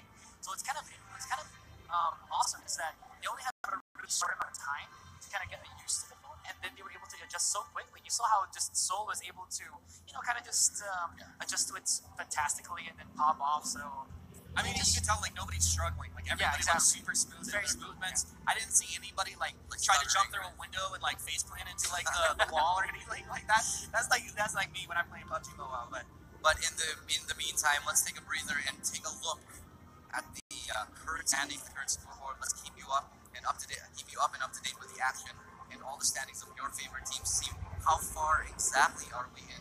Of course, it's just the first game, but let's see how big of a mountain they have to climb to get back into the game. So let's take a look at your screens. We're going to be showing you the current standings, of course, in which case Team Seoul will be number 1, and so number 2 was in B Squad, 555, I think. Yeah.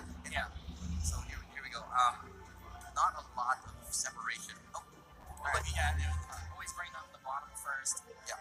But you can see, I think it was TPS coming in at 11th once again. Something I also kind of want to point out here is that the entire first game of the Aragon map we saw a lot of these teams get these packages uncontested, right? Yeah. So it's kind of gonna be changing in Sandhawk. Is that again we're tight knit, so our team's gonna actually go for the care packages wherein before in Arendelle it's much more freer to get. Yeah, but like now you saw it's a gonna be number more of risky. times Yeah. in Erangel. In fact, even for I think it was Seoul. Yeah, Seoul. At the very start of the game, they did have a care package just like plop right. Yeah, they had to drop like 6 nades to like Yeah. get it to drop down for them, but yeah, It worked, they did it get the first one. Yeah. I think like if any team was gonna get that first carry package, like giving it to Seoul felt like such a massive advantage in that moment. So unfortunate, but anyway, here we are.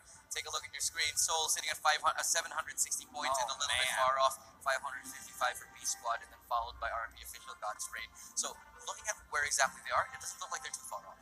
It really doesn't, but at the same time, it's also kind of scary because knowing what Team Seoul's capable of, if they continue to stack up like this, suddenly it's going to feel like, you talk about the mountain the teams literally had to climb in round 1 to even face them to try and get that chicken dinner. It's going to be like that mountain trying to get there, and you're going to have to take first place in rounds 4 and 5 to maybe even have a chance. Yeah, I mean, it's not an easy feat to be able to catch up to Seoul, especially if you're in the bottom. Actually, let's try flipping that.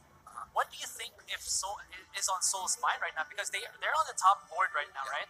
So are they going to be playing aggressively coming into Sandhawk or more defensively because they don't want to lose this, their 700 point stack from That's game 1? an excellent point that you've just made here. And it's always about the mentality. They know that they have an advantage. They know that they're ahead by quite a bit. So the question is for this team, do we adjust and play a little bit safer? Do we have a fail-safe sitting outside of the circle trying to heal up? Do we somehow play more aggressive and try to exacerbate that lead? So that's really a call that Mortal has to make on his team, and that's a lot of pressure, but I think he'll be fine. If I had to make a guess on this one, which I guess I have to, but Go for it. I would say Team Seoul really doesn't do anything different. I think they approach this game with their same game mentality that they brought into round 1, the same mentality that has made them a fan favorite across India. They know exactly what they want to do. They've played tons of these games. They have the experience. They know what they want to do. Round 1 was great. I don't see them going away from that, so expect the same thing from Team Seoul here in round 2. Yeah, I mean, round 2, we're going to see exactly, I'm hoping, exactly the same type of game, because if you're in that professional setup, you want to think about, okay, let's just keep doing what we're doing the right thing, don't change anything. It's easy to say this, I mean, it's obviously 2020 in hindsight, but if you're in the moment, you're like, okay, we're on top, and you get the better of it. And real professionals will be able to say, no, let's keep. I actually wonder if maybe that's what happened with the Dreamers in round 1, because, we have iconic Experiment. These guys, they have such, knowing that they're fan favorites and everybody's rooting for them, sometimes you can get a little bit, not to say like arrogant, but just like forward in your movement, thinking, hey, I'm going to move in, I'm going to get this early aggression, take out some kills, and that backfires against you. So I don't see Team Seoul in the same position, but definitely that makes sense for a team like the Dreamers. Sometimes you feel invincible, but you're not. So sometimes these invincible plays that you try to do kind of backfire in your face, and it happened for Dreamers. So again, it just kind of, at least that's kind of a learning lesson for them. Again, there's a lot of these teams that we were talking about a while ago that thrive in the chaos. They really want to go for the fights because it lets them evolve. Yeah. And we're still at that phase where, again, this is 5 games. We still have 4 more to go, and even though there's like 700 points, maybe you're at the lowest, or like 70 points, there's like, oh my gosh, like 600 plus, which you have to climb up. There's still 4 games that can definitely let you come back to that. Yeah. My theory has always been that if you can somehow keep your head cool, if you can, no matter how tough things get, you still manage to pull through, and we've seen that it's successful in the international scene. We talk about other esports. We actually have teams that have sports psychologists. Oh, absolutely. Sports psychologists that sort of help promote the mental health, help these players get into the right mentality to compete at the highest level. And right now here in India, we are getting to that point. And with this level of competition, of course, mentality plays such a big role. Yeah, definitely. I mean, right now you have players like Mortal, who are captain of the team, an all-star on the team, but also kind of taking on that role as coach, analyst. That's a lot of pressure. It's everything rolled into one. And as we do see the esports scene here in India start to develop, you get that peripheral support around that makes a team really something special, and suddenly players get to just focus on what they do best, which is play the game. I love that you brought up that sports psychology tidbit, because it's really important being able to keep cool, calm, and collected, focus your mind, and be able to just get right in and do your job. That's perfect. As you mentioned, it's a lot of work here for the end game leader. You have to have some sort of level of mental fortitude to honestly just playing the game itself is so tiring and so taxing because you have to be always at peak in your peak form, coupled with the fact that you're dealing with a crowd here shouting your name and you have to live up to that, right? If you're in mortal shoes, you got to impress this crowd here because they're all cheering for you, and the fact that you have to carry your lift up your team, you also have to frag at the same time. So there's a million things going on with a sport, like say a sports psychologist or a proper organization that backs you up. It takes a lot of the pressure off the shoulders of the players, right? But right now it's kind of going to be different because again, a lot of these teams, or again, the scene in India is still starting. So I feel like I know that we're about to start the game, so I'll just talk about this later on. So we're gonna go to the game, but before we go, let's make a little bit of a prediction. It's a very quick one, but I'm gonna ask you something a little bit different here. All right. Who do you think will go out early, and who do you think will come out on top? It's tough. You want to go first on that one? That is actually really tough. Let me start this off. Okay, go. Since I boldly asked you this ridiculous question, I think the Dreamers, this is their best chance to do this, aside from the FPP later on. So I'm going to look to them and see that they're going to go out on top. And honestly, I'm hoping that this won't be true, but I'm hoping that Punishers won't go home early again, because they might be so tilted that they came out last. Yeah, well, hopefully they're not tilted. I'm going to also play side. Quickly. Ouch! That's my dark horse team, man. Okay, that's all right. Let's go. Okay, I'm gonna go for the Dreamers because they're the team that, even though they're a fan favorite, they actually just this is their first online tournament. So yeah. Yeah, okay, so that is going to be it. We're going to be going into the game. We're going to be your co-pilots here. I'm Illustrato. This is your boy, Humanist. Let's talk about the drops. Let's go! All right, round 2 on Sandhawk here. Now, this is a much tighter map, tighter quarters, and as you said, if you don't get that drop that you're looking for, you can find yourself in a really scary situation early on. Yeah, I mean, looking at the maps right now, from the southeast to the northwest, but relatively in the middle, it doesn't matter as much as in Erangel, because in Erangel, where the plane flies, there's so much space. Here in Sandhawk, it's pretty much the story where you drop, and it's not really that far off here. So I really need to have an idea where we want to go, where are we comfortable playing, where do we want to end up in the middle. But look at this, so early on, FaZe taking so much damage, dropping down to like a fraction of his HP. Yeah, this is going to set BSUD back early on here, playing defensively, which is going to be hard to get that loot early on because Team INF has got that damage down. They'll be able to force forward and take aggressive fights. Yeah, taking early fights is very crucial here. You want to be able to get into that momentum. You want to be able to get into the zone and think, okay, you got this. And just right now, popping off, it's Swapnail trying to find that information. They're really toe-to-toe here, squad number 19. That's actually BSUD. They don't want to give up too much in here on the ships. You can see FaZe has to take a little swim back over to Iron Fist there. We're about to find out who is the captain of the ship and the master of the souls. Here, I think it's got to be, honestly, INF. They're looking very good. They have the guns that they need.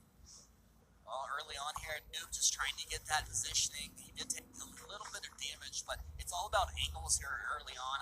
I think I kind of prefer, actually, the side of BSUD being over on that ship, not to find back the other way, but it's fairly even as all things are considered. Now, as we look to start see how some of these other squads have landed around the map, it's going to be no different. You're going to have squads right on top of each other.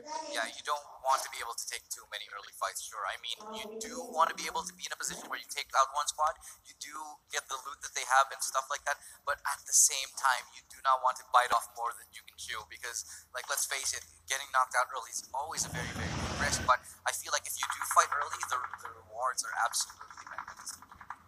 So looking at the circle right now, where exactly we are, a lot of players heading up north is pretty well distributed around because the plane was very fair. It was very forgiving for everybody who wanted to find a safe spot of their own here. Yeah, I mean, there was really nowhere on the map that you couldn't reach, and here we're going to see Soul getting that loot up. I mean, these guys already have their mobility, not a problem for them. It looked like Ronak did take a little bit of damage early on here, but not something that they're going to be too worried about. Yeah, easily just taking out the car, going for a little bit of a drive in the woods. It's not a four-wheel drive, but it'll do the job. Those little Red Riding Hood off the grandfather's house. They don't make these cars like they used to. If I did that with our car, we'd probably blow an entire. I mean, quality has gone down over time, except for with the Oppo mobile phone. So Exactly. that's all I got to tell you right there. Swap now, though, trying to get up onto the high ground, has position here. You can see it looks like BSUD is taking a little bit more damage. Stays early. Now shots coming back over towards INN. Swap now tries to rain down from high ground, but he doesn't have the angle through these windows. Nice cleanup right there by Animal. Animal did have that angle though, popping out that door and bursting out, getting that kill. That's the first kill of the game, I'm pretty sure, and it's one of the more exciting situations because they are really quite spread out here around the outside edges of the circle. And if you look at exactly where we are, Team Number 1, they do have a fantastic view of where Team 19 is. So if Team 19 exit this building, they're gonna have to find a way to go up against these snipers that are really trained onto their position. I have already lost one now. Hill firing from the hill down on towards Arrow here. Arrow just caught out PH. He's going to be dropping out here momentarily. It looks like his team, they can't get out to protect him or get the revive, so that's a tough position to be in. Yeah, but look at this here from the back. Sniping support here. It's going to be Fergie looking to get those taps in. Actually has the VSS. Tries to go for one. Doesn't just yet, but it looks like he wants to fall off a little bit. Doesn't want to bite off more than he can chew. And I think he's just going to go back to loot here. But talking about what we just witnessed right there, you can't get your teammate up if you're caught behind a flaming car and you can cross over the sniper. So you're just going to have to bite the bullet and let him go. Yeah, this is one of those situations where if you are that player that hung yourself out to dry, you kind of have to know, look, I got to get myself out of this situation because if my team comes to try and save That's a me, wipe. suddenly we're getting wiped. Absolutely. And that's something we will have to correct moving forward. You can't risk that so early on. So while I think that you should be helping out your teammate, it's a tactical move to be able to say, no, let's hold off for this moment. We'll let you go, and then hopefully later on we'll come back when the teams are more injured. We have a better chance of coming back into this fight. So we'll see how that plays out for them. But in the meantime, we're looking at the experiment here. They're looking to come back and do a little bit better this match. The Dreamers, obviously, we're looking at them to sort of perform a little bit better because we pegged them as one of the top picks for this tournament here. Yeah, the Dreamers taking things a little bit more slowly here in round 2. They're going to get all of that loot up. See Vampire moving forward, Oxy really not having any contention here early on. I'm actually surprised that we haven't seen squads taken out here. Yeah, I mean, considering how small the map is, you would think that people would be dropping like flies. But speaking of drops, wow, that's a nice pickup. AWM and an AUG. So who's going to be getting that today? That's going to be Gunda and Co. So the thing about this, though, I love that you get the AWM in this drop, and on Sandhawk, you have the high ground, and if you can play the map, you get really nice angles. You can fight around these rocks. If you get some nice snipes off, you can just put squads pinned down in a position where they actually cannot move. I mean, if you have the AWM, you need to be using it affirmatively, but also you need to be able to conserve your bullets. If you have the AWM, you only get a certain number of bullets within that care package. So unless you pick up another AWM off of someone who had one, you gotta conserve your shots and make them count because you can easily find yourself one gun down in a situation where there may be overwhelming odds against you. Beat Squad, after their performance in round 1, sneaking around here, just trying to search out some squads, really not finding anybody home just yet, but you can see playing very carefully as they look to move forward. You know, just talked about the AWM and how it's such an important gun, a beast of a gun. It is like a one-hit down for the most part here. I mean, especially on headshots, even if you're a level 3 helmet. Yeah. The question being, though, is do you think it's the most preferred sniper for you? A lot of people would argue, like, I prefer M24s, but personally, I'm a Car 98 boy through and through. I mean, I think the thing about it, it comes down to how often you're actually getting your hands on the weapon. And we talked about earlier, sometimes, like, there can be a weapon that's technically not as strong, but if you have the experience firing that weapon off and that's what you're comfortable with, I think it's going to come down to player preference. AWM, though, I'm never going to turn it down. Yeah, because the AWM, the bullet velocity and the muzzle velocity is so minimal that you just aim and you don't really have to adjust that much. Speaking of snipers, MK14 and the Groza, which we can call the face melter, basically here. You can just shred teams with the Groza as well. Squad melter. Yeah, Indeed. squad melter indeed. But in any case, so the AWM is one of those guns that you really, it's so powerful because it's also easy to use on top of being powerful. But for me, the most exciting sniper is always the Car 98. There's no feeling like landing that pop, that shot when you hit a Car 98 shot. It's just absolutely amazing. Yeah, I mean, I think, like, not only the feel of the weapon, the sound, it's just and it's like vintage. it feels so good, right? Yeah. It just feels like you're at home. Vintage, it's because it's a World War II gun too, so like way back. So In the meantime, Swapnil looks driving around here with his buddies, trying to look for a spot, find some loot here. It's going to be a little bit scarce because, as we know, Sandhawk is one of those maps where you really got to go around and gather those weapons here. I mean, it's not like Arendelle, so many spaces to go to. Inevitably, you're going to run into somebody because of the size of the map here. Just like what we're seeing now, team number 2 right on the cusp of coming across team number 3. Yeah, too easy for moving in here. But a member of God's, hold on, that thought. Oh my goodness, Soul taking a lot of damage. RIP trading blows back and forth. They got to reposition, kind of turtle up here as well. Looks like 12 flying, damage coming through, rapid firing. He's going to move back, wait for somebody to potentially move into the building. If that door was closed up here, these guys, there's really nowhere to go. You need to see Psycho down low. Has the position to fire up. There's people above and below. They've already lost a player, and one other one is down, so things are not really looking so good here. Fortunately, on the side, Lion King does actually manage to get his buddy up, so there's 4 people down, but they still have to push on to RIP. And RIP, they placed really well last game, so they don't want to come out early on this one. They need to be able to survive somehow. I wouldn't be surprised if they backed off. That might be the smart call to make here. Yeah, that's always a tough decision, right? Like, you take a little bit of damage, I don't have that angle. If you don't have a retreat, there's really nowhere to go for you. If they feel like they can squeeze out of there, maybe they have some mobility around them, yeah, that's an option. Smoke grenades are going to be popped off here just to see if they can maybe find a way in or out, actually, preferably. Let's have an angle down that open up, though. No one to get a refrag, though. No one to go in and punish that peak, though. Yeah, Ninja actually going to pick up a little bit of loot here from their previous. He was our MVP in the last game. Sex steals from him. Oh, good reason. Yeah, for good reasons. He can keep this ball rolling, but at this point, he's lost a number of players right already. Tries to get the fire! Oh! Ninja! Lightning put a shot up. Ninja almost getting taken down. Psycho from Clan Soul firing back up. Almost able to get that damage. Somehow managed to survive that spray, though, and Psycho actually does manage to hang on by the hair of his chinny chin, and he's still managing to get up that hill, so he's going to be okay here, but actually starting to drop members. RP have already lost 1 here, but now's the time to capitalize if they need to. They need to be able to go in now. Everybody is low, so they should be able to make that call. Okay, that's a spray down, getting caught off behind the tree. Has to find an angle, needs to isolate this 1v1, and instead, but it's actually going to be Max. Oh, Yaga taken down once again back over to this little cluster between RIP.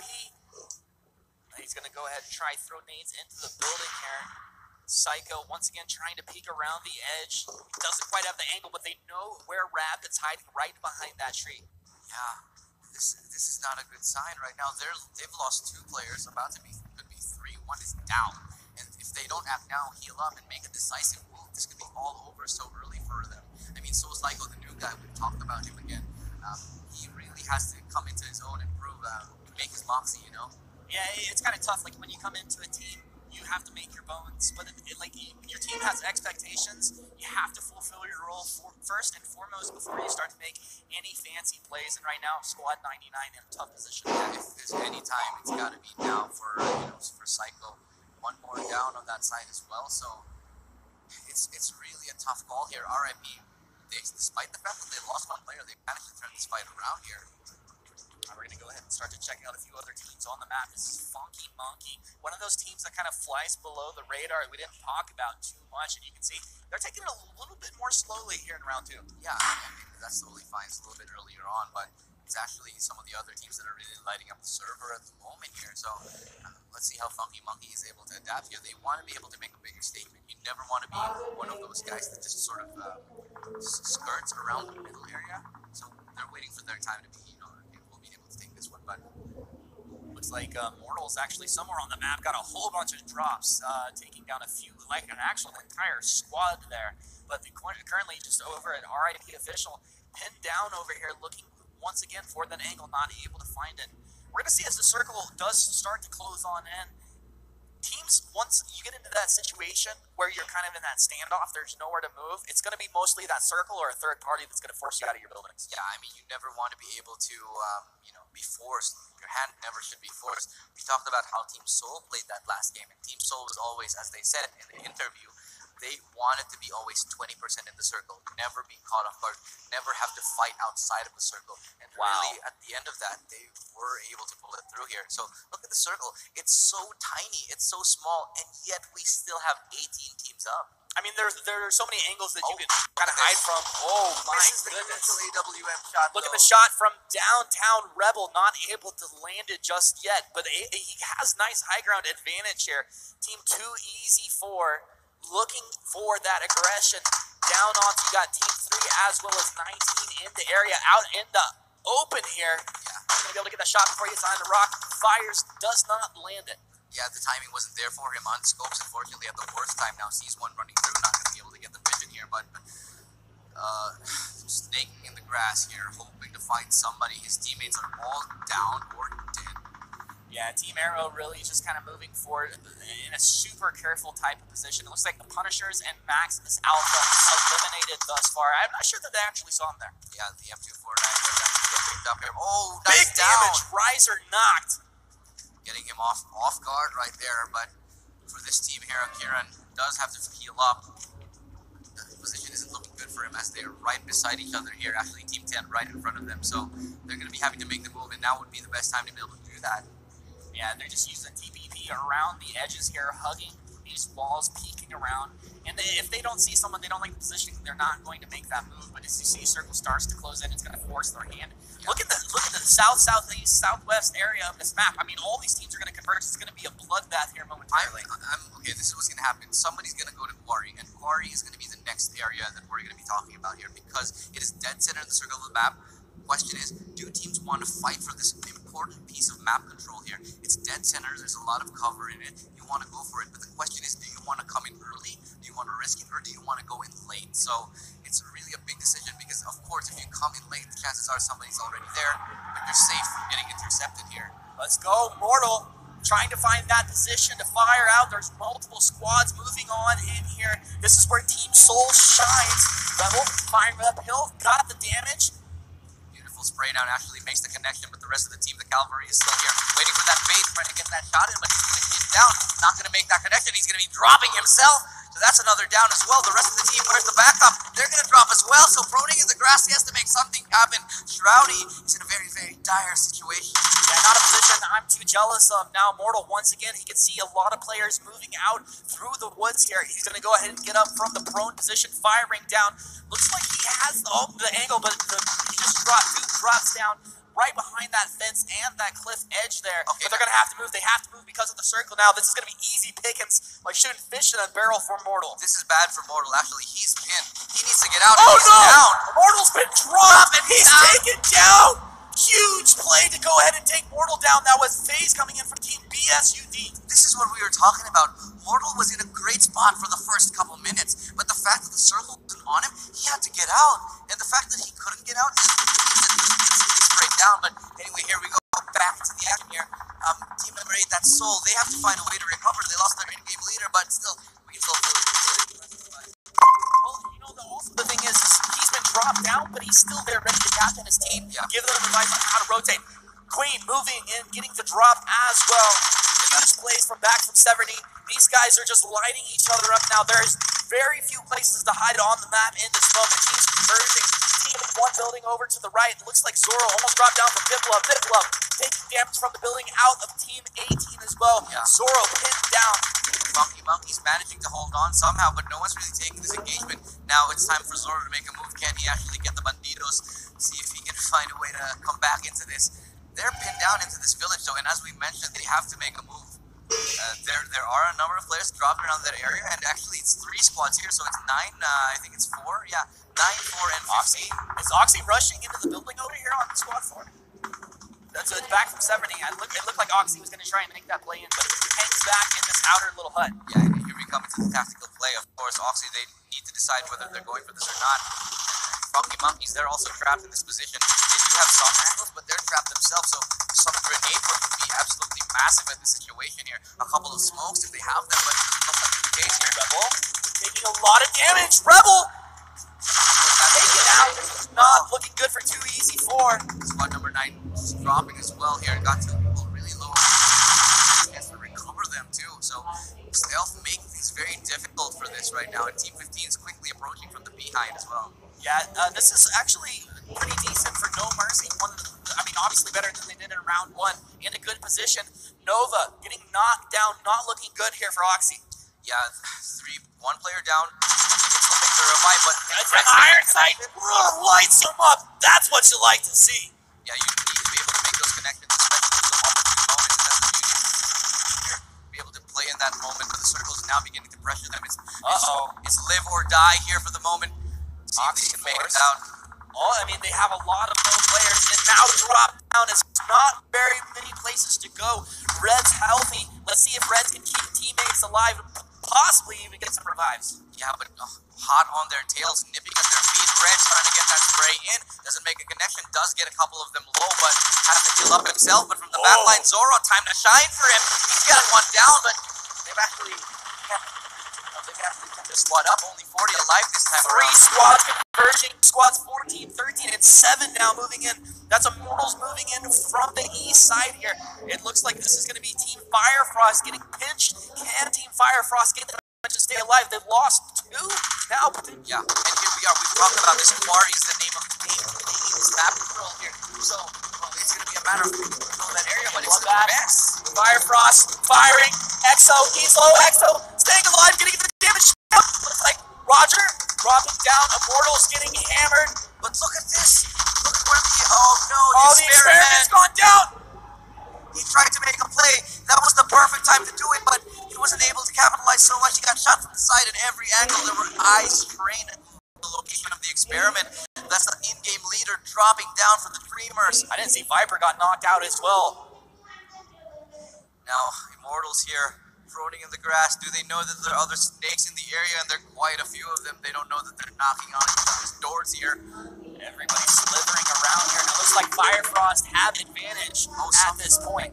Yeah, somehow the experiment managed to get up, so he's backing up and actually managed to find himself a kill. But no, it's not today because the Dreamers have just been taken out of the situation, as well as Immortals. So it's the end of the story for them. We're going to be left here on this ridge, and here we are again in God's Rain on top of the mountain. Can they make this count? Now, Mortal is out of the equation. How will this affect the rest of the game here? Honestly, this feels like a great position for God's Rain. If they can land shots, they're going to do great. Now, there is damage coming in from multiple angles right now, but they're firing right back down the hill.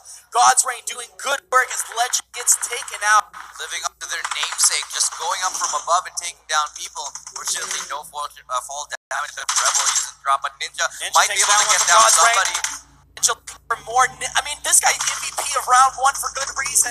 Potential MVP here in round 2. How is he still alive? He's taking fire from every angle, and now God's Rain looking to capitalize on this. Dropping down, risky move, able to heal up nicely. Yeah, I'm not quite sure if squads did see him drop down there. It's a risky position, but it's a move that he had to make. Yeah, now God's Rain, they have the information. They know where one is. Christmas spray down nicely. Now they know that Ninja must be in the area because he just recovered somebody. So Ninja, can he be a Ninja and somehow manage to get out of this alive? But KK has scoped up on Ninja. They know exactly where he is. Yeah, so there's no way out of this. I don't think he even has a smoke to get out, so Ninja might be falling here shortly. God's Rain looking like they're in a fantastic position to close this out for now. Soul, still 2 members alive on the map. If they can hang tight, stay on the backside of this rock, potentially they might find some pickups as players are forced down into this choke point. The fact that they're still alive and kicking here, Soul, despite that they're down, but they're not out by any means, they can still take this. But look at this, Soul getting a drop on somebody. Away! Away's trying to move, but getting lit up by God's Rain. God's Rain, absolutely no mercy in this moment. Ronak crawling forward, can't get the revive just yet because there's no cover. God's Rain has no mercy. They're going to move in, trying to close out onto Soul. God's Rain takes out Ronak, only leaving 1 left over here. God's Rain has a 3 versus 1 situation. Will it be God's Rain or God's Wrath? But it looks like, God's Rain! Chicken dinner, God's Rain, absolutely phenomenal performance. These guys are pumped, and why not? We in have a situation like that. Ladies and gentlemen, we have a series on our hands. God's Rain showing us what they're made of, more like God's Wrath, as they've taken it back from Soul, taken down the leaders of the scoreboard, and I'm thinking they might just be the next first place. Wow. In insane amount of work there. God's Rain Wow. showing that they are definitely not out. They have managed to somehow come back from those situations, and really their ability to pick fights was really the star of that game for me. Yeah, it really was. I mean, honestly, these guys, they're in the right place at the right time for a good reason. I think Mortal got knocked out early. You talked about that there in the cast. It felt like he had great positioning, but as that circle closed in, suddenly things just turned on him. Soul playing without that in-game leader, things just fell apart at the end. Again, it was just super unpredictable because in Sanhok, again, it was just super close quarters that in any type of transition you try to do from compound A to compound B, you're bound to find somebody. It was interesting though that Seoul at the very start of it didn't really find anyone, and they still kind of did the same strategy that they did in Erangel. We're good. Exactly. Maybe that doesn't work for Sanhok, you think? Because obviously when we're talking about Sanhok, it's a map that's vastly different. Yeah. Probably the direct opposite of Erangel, of course. But in any case, let's talk about this later on. So for a meantime, we're going to go back to our stage host who's going to interview, of course, with God's Rain. Ladies and gentlemen, make some noise for the winners of match 2, God's Rain! That was an incredible play. That was an amazing play. My question to you guys was, you guys had a very high ground early in the game, and when the circle came down, all of you were on top. Was that planned, or was that something accidental? What was the theory behind that? Or if you don't want to reveal your secrets, we understand that too. We move along with the zone. It wasn't planned, it was accidental. We were killing people easily because we are used to this rush type of gameplay. And I would like to give a shout out to Krista OP. Krista OP, shout out to you, bro. What's so special about him? Tell us more. We played with him to he taught this strategy to us for Sanhok only. Wow, I guess there is a specific strategy for Sanhok. Once again, good job, all of you. God's Rain win the match number 2. And at this point in time, we got to go into a small little break. And then we will see you in no time. You guys can get powered up, have your energy drinks. This is a good time in real life. In real life. I think in real life. See you after the break.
Second game of the series, and we've seen the victors, God's Rain, showing us God's Wrath, and making it hard for Seoul as they take the first game of their series, their first game, of course. What a performance from them, gentlemen. Let's break it down. God's Rain really came in at the end, showed us what they're made of, especially with their intelligence in terms of their high ground pace, and really showed us what they're completely capable of. Yeah, it was really impressive from my perspective. It just seemed like, once again, I know I said this earlier, but they were in the right place at the right time. Obviously, they had a strategy and knew how they wanted to move through the map. But as you saw, there was always, every single team was getting pincered. You were getting fired from the east, from the west. That really wasn't the case for God's Rain. They never put themselves in that vulnerable position. I mean, a lot of it is the map, of course, though, because we're talking about Sandhawk itself. And when you're in Sandhawk, you should be able to expect fight after fight after fight from every single direction. God's Reign knew that. They're able to successfully isolate themselves from the rest of the ongoings and finally go into victory because they were able to, get those favorable team fights. Yeah, and we kind of get that from their identity already. Through all of these interviews, we get that again. They like to just be in the competition, be in the middle of it all, and which map best suits that to them rather than Sandhawk. And again, like to go back to that, they're the only team who said Sandhawk. Everybody else, Aragel, and it showed here in this game too. It really does. And, I think it's really interesting as well. Of course, coming into this championship, there are fan favorites. Like, we just know that. Obviously, Team Soul, the Dreamers, these are fan favorites. But after this event, like, how could you not have favorites in God's Reign when you see their performance here early on? You cannot deny how amazing these people are playing. God's Reign definitely have the stuff of legends, the stuff of gods at this moment, dare I say. And if they continue on this path, I would never be surprised to see the fact that they might be able to take this home, and we may be able to see them as like household names here in PUBG Mobile. Yeah, honestly, I mean, like, I wouldn't be surprised if they can continue to perform like they have in these first couple of rounds, place very highly in this championship. We're gonna see these guys with posters, or fans hanging their posters on the wall. Yeah, I mean, especially going into these next games, it's so exciting. I mean, it's so unique when we talk about God's Reign. Who the heck likes to play Sandhawk? It's them, and it's unique and it's interesting. And you come into this and you see a lot of different kind of personality within these teams. That's always really do. Yeah, and because again of how our format has been created, we're gonna shift the gear once again, going into Game 3, where it's gonna be Erangel, but now I believe it's gonna be FPP. Yeah, exactly. Yeah, so let's go. FPP, completely different ball game on our hands here, ladies and gentlemen. So when we come back from this discussion, we're going to talk about the MVP first, of course. So MVP up on your screens. Let's take a look at who it is. Well, honestly, I'm not surprised because obviously God's Reign, it's KK. He was an absolute beast. Time and time again, absolutely consistent. We saw it even in the first game. He didn't have the highest amount of kills, but he was definitely able to provide a lot of support for his team, and now he's shining. Yeah, really impressive performance out of It's KK, deservingly of that MVP here in round 2. Honestly, though, as a unit, God's Reign working together to have all members alive at the very end there, facing off against Team Soul, I think it really shows like actually how strong this team is. Yeah, so for now, we're going to be taking a short break, and when we come back, it's going to be the third game of the series. It's FPP time, so make sure you don't go anywhere when we come back. It's going to be the third game. Stick around.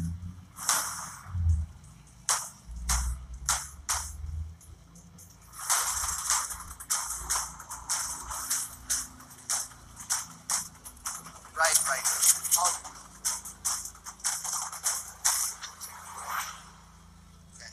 Test.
too easy for Akash. So I give the calls in the close range matters, but the in-game leader is Akash, the sniper is Rebel, and Vipla is an all-rounder player.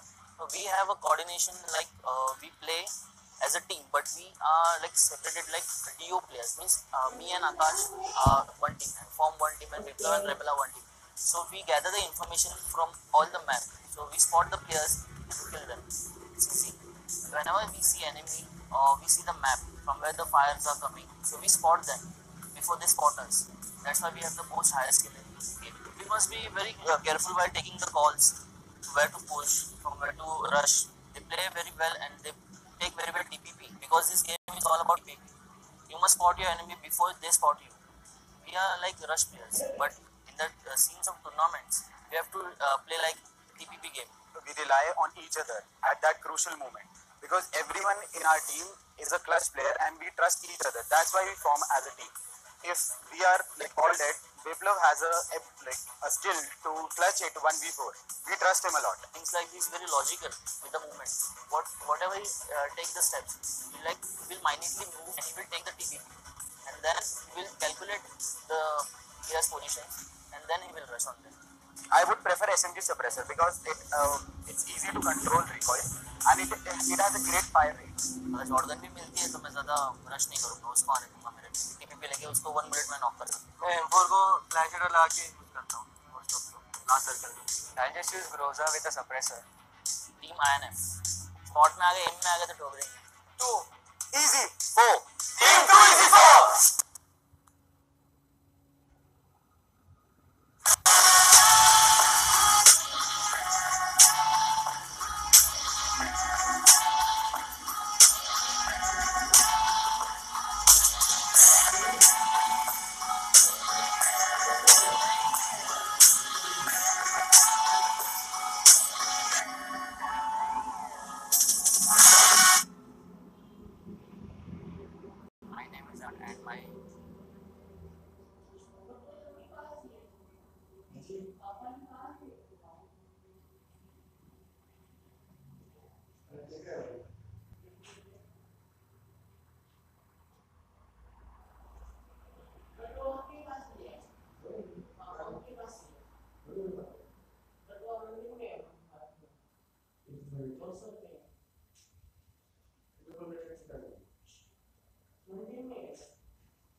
विशाल और मैं तो शुरू से खेल रहे हैं जब से PUBG सीजन 1 आया था.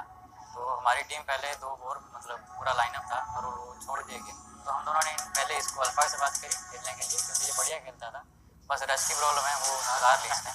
और जोरो अभी हमारे 2-3 महीने से खेल रहे हैं. ये भी बहुत बढ़िया प्लेयर है और मेन पॉइंट तो इसका यही है कि पैनिक नहीं होता. हॉटस्पॉट का ये दिक्कत होता है कि बहुत सारी टीम्स आ जाती हैं और कभी कभी लूट ही नहीं मिलती और बिना लूट के मर जाते हैं तो फायदा ही क्या करने का. तो इसलिए हम मतलब हॉटस्पॉट के आसपास उतरते हैं ताकि वहाँ से लूट लेके और हॉटस्पॉट पे रश करें और वहाँ थोड़ी खेल करें. मेरा हमारा सबसे बढ़िया लगता है रेंजर के साथ क्योंकि उससे ये है कि स्नैक्स नहीं आएंगे और आराम से मतलब मार सकते हो, रश कर सकते हो. उसके वो टाइम खेल रहे हैं उसके साथ थोड़ी मतलब ऐसे है कि यादें जुड़ी हुई है क्योंकि उसमें खेलने में मज़ा आता है. और मतलब 20 मतलब सब कुछ जानते हुए रहते हैं.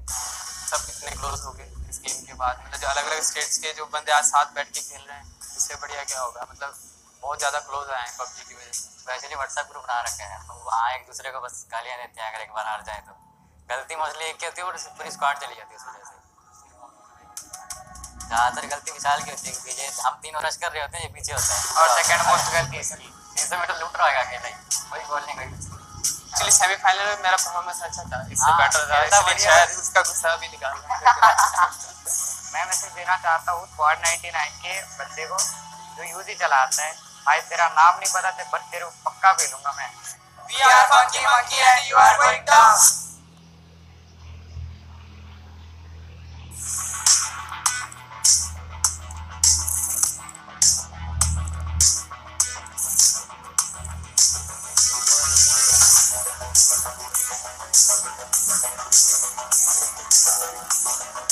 My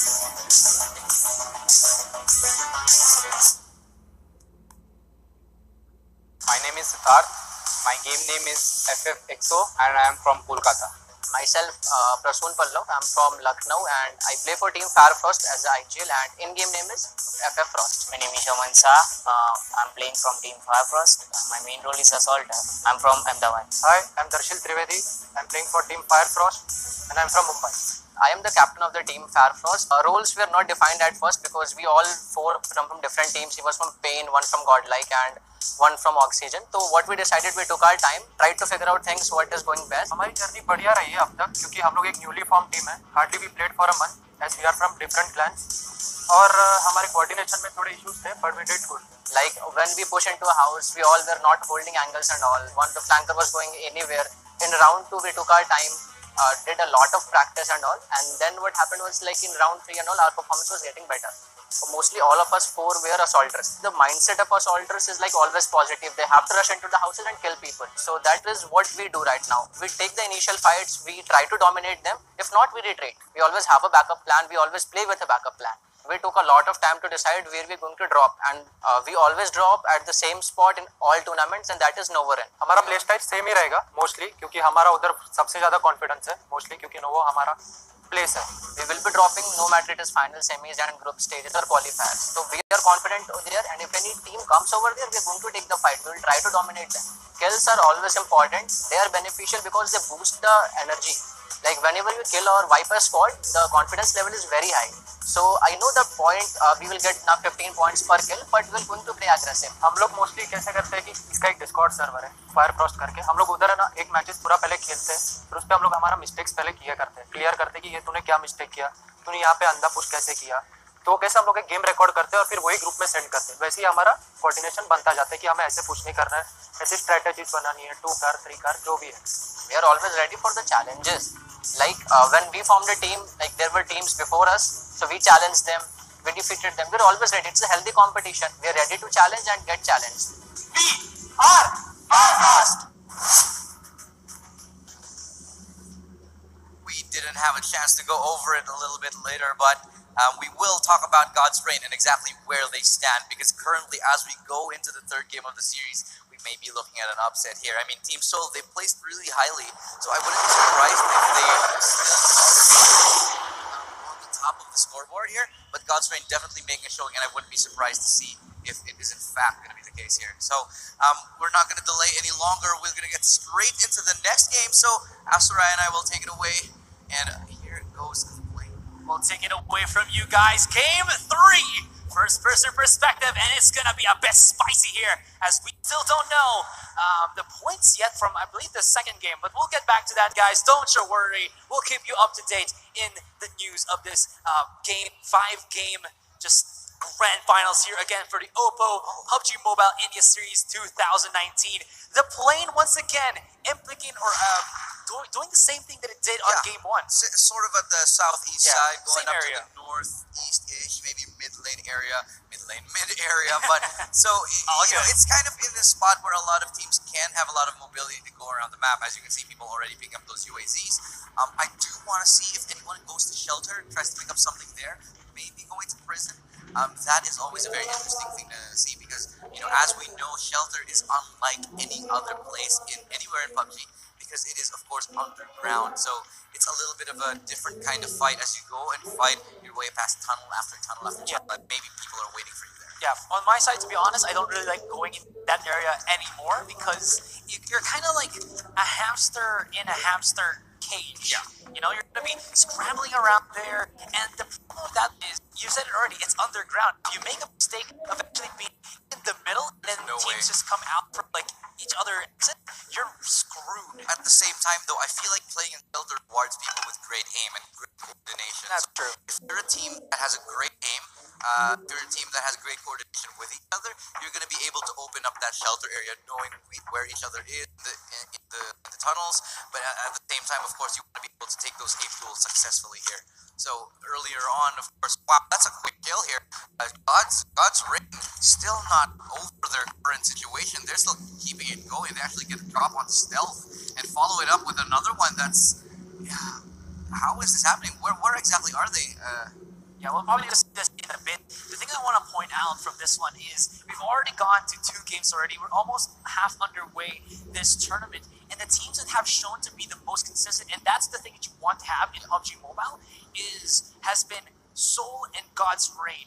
Beast, I was watching actually game 2. Yeah, I do. They did game number 1, but they got thrown out. Oh my goodness. Satan here, or immediately knocked out, has to go around the corner. Gotta be careful.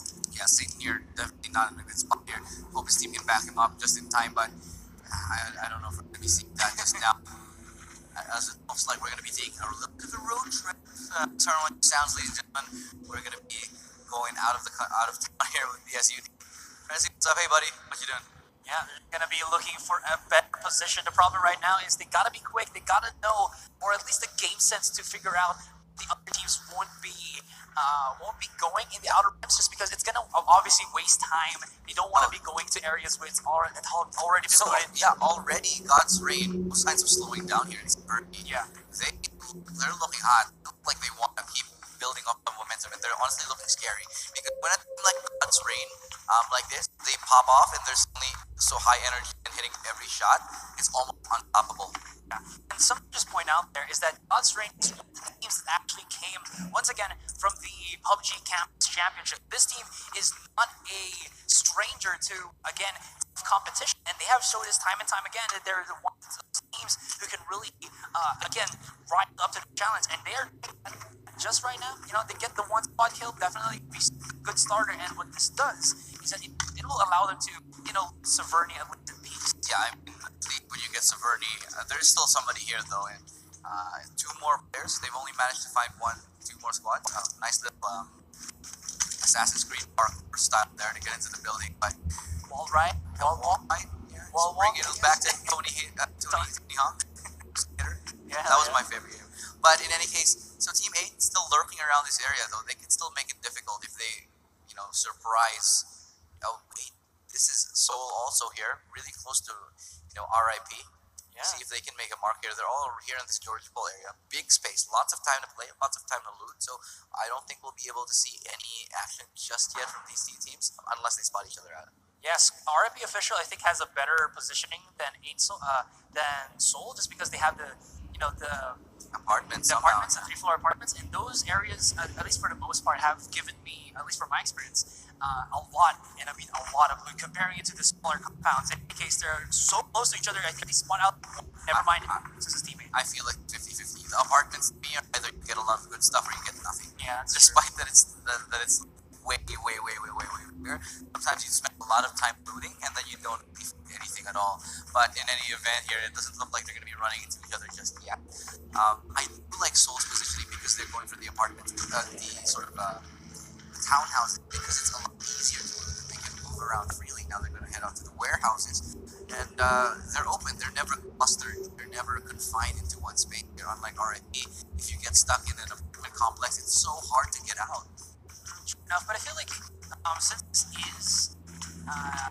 since this place is this particular area, you're able to kind of get out through the windows a little bit. Yeah, granted, you will get punished, but I think you still are going to be able to get away, at least from some tight corners if you get bombarded a little bit from on the high ground. In case we only have that one squad that was wiped out, which is unfortunate, but for the meantime, we are seeing Slay right now very close to Frostfire. Frostfire, I believe in game number 2, we're able to get on a higher rank, below 10. And it looks like, just a little bit of a slow-paced action here. Just trying to get back on top of this mountain here. He is going to be...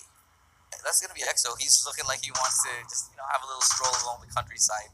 Yeah, this is the best time to play PUBG. Like, if we could just live all in harmony, that wouldn't be a fun game. It would not be a fun game. This is why a lot of the people we enjoy PUBG, is because the ability to just take on fights with these amazing artillery that we have here in PUBG Mobile. I mean, weaponry is so obviously important here. With the scopes. Funnily enough, though, we're talking on the subject of scopes, we've actually discovered that a lot of the players don't even like using 2x scopes or 3x scopes because of the fact that it obscures vision. And sometimes, like, especially when using the AK, they don't even use any kind of scope, just iron sights here. Yeah, it makes a lot of sense because again, you're playing on a mobile device, and it might be a bit Smaller. Yeah, smaller compared to the other counterparts. In any case, we're seeing a little bit of tussle here around the military area.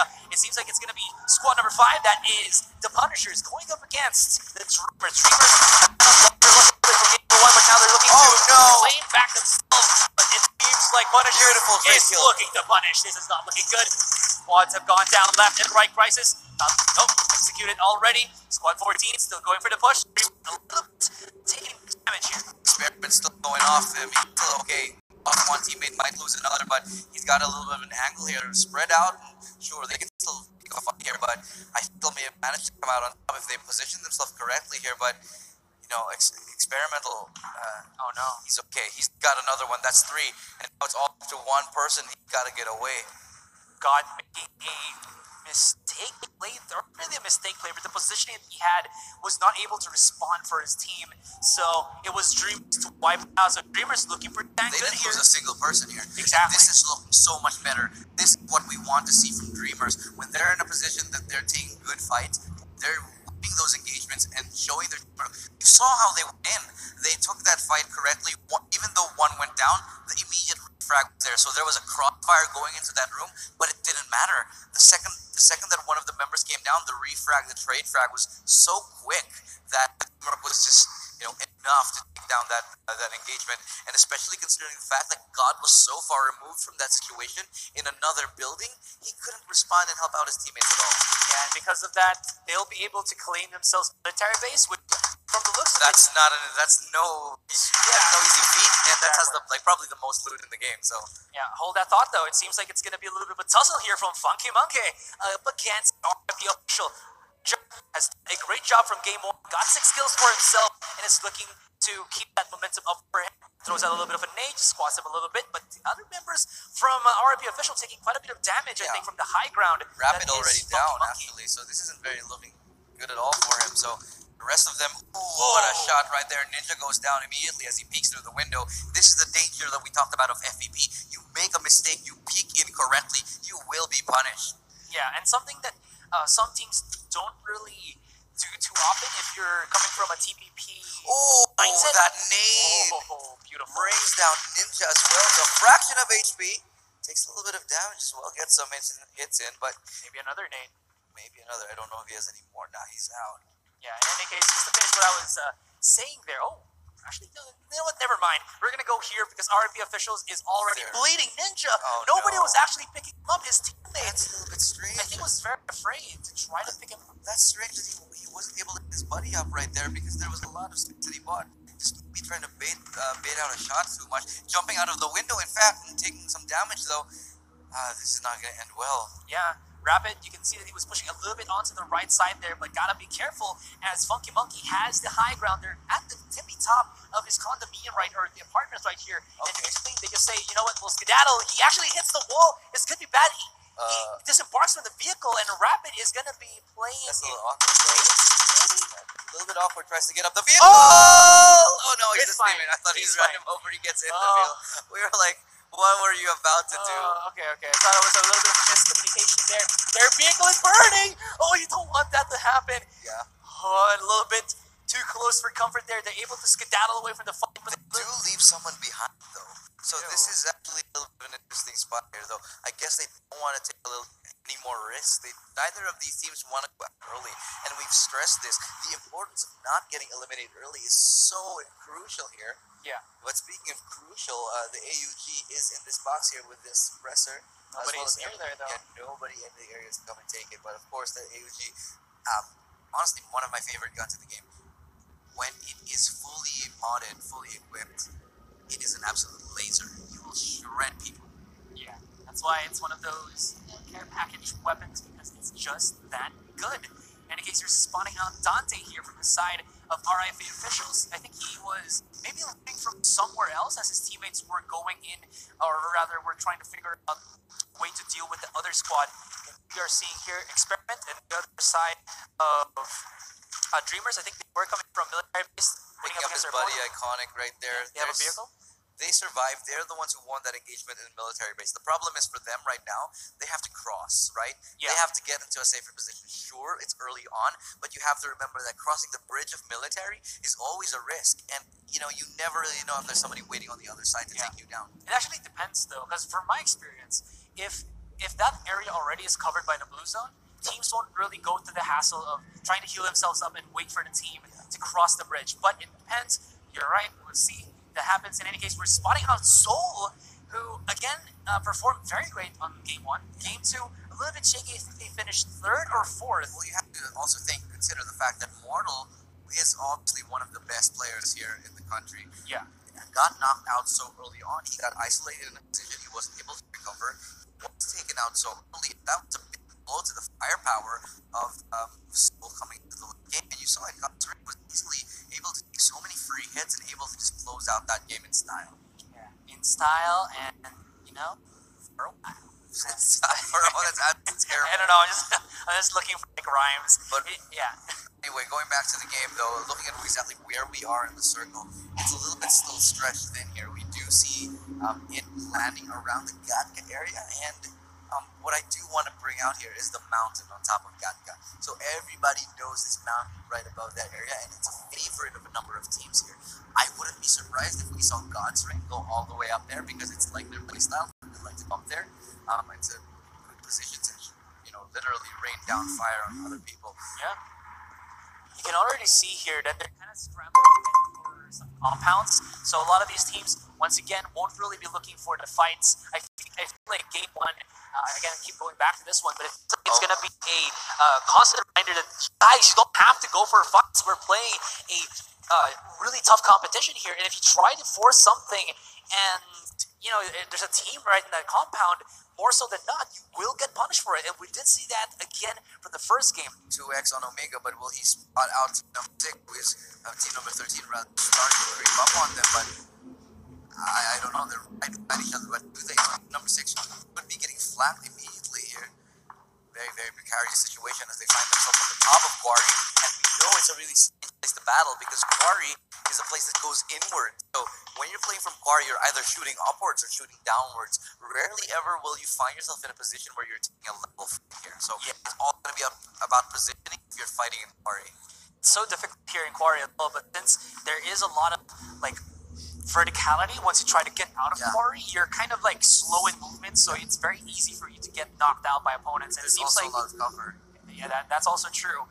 It seems like people don't want to mess with this anymore. It skedaddles away, and I don't think it's gonna be our last zone. It's gonna be around Gatka, I would assume. It's gonna be a lot of like rice fields. I'm gonna predict it's gonna be around that Gatka area, of course. Yeah. I would love to see a lot of sniper play around the top area when it comes to that mountain, because from that top of that mountain that we talked about, one of the reasons why it's so valuable is because you can see nearly everything from that position.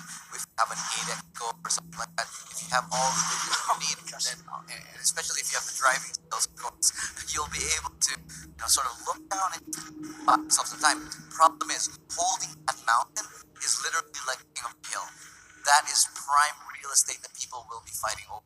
Yeah, it's such a big surface area that, yeah, you get a lot of coverage around it, but if teams actually try to push up to you, you're going to be looking at so many angles to kind of just push everybody away. And like you said, king of the hillet, and it's very difficult to keep that keep that area if you don't immediately shut down those who try to get control away from you.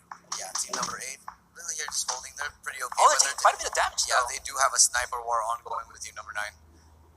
Oh, AUG with an 8-time scope? Not sure that's compatible. That's but actually Soul and Oxygen Alpha that's going head to head. They're really trying to do some damage onto each other, but even though somebody that goes down, I don't expect to see this into any form of kills because at the moment they're so far removed that there's exchanging blows. So you would argue it might be a little bit pointless here. So it's the top 2 players right now. It's God's Reign versus Soul who do spot out each other. They don't want to.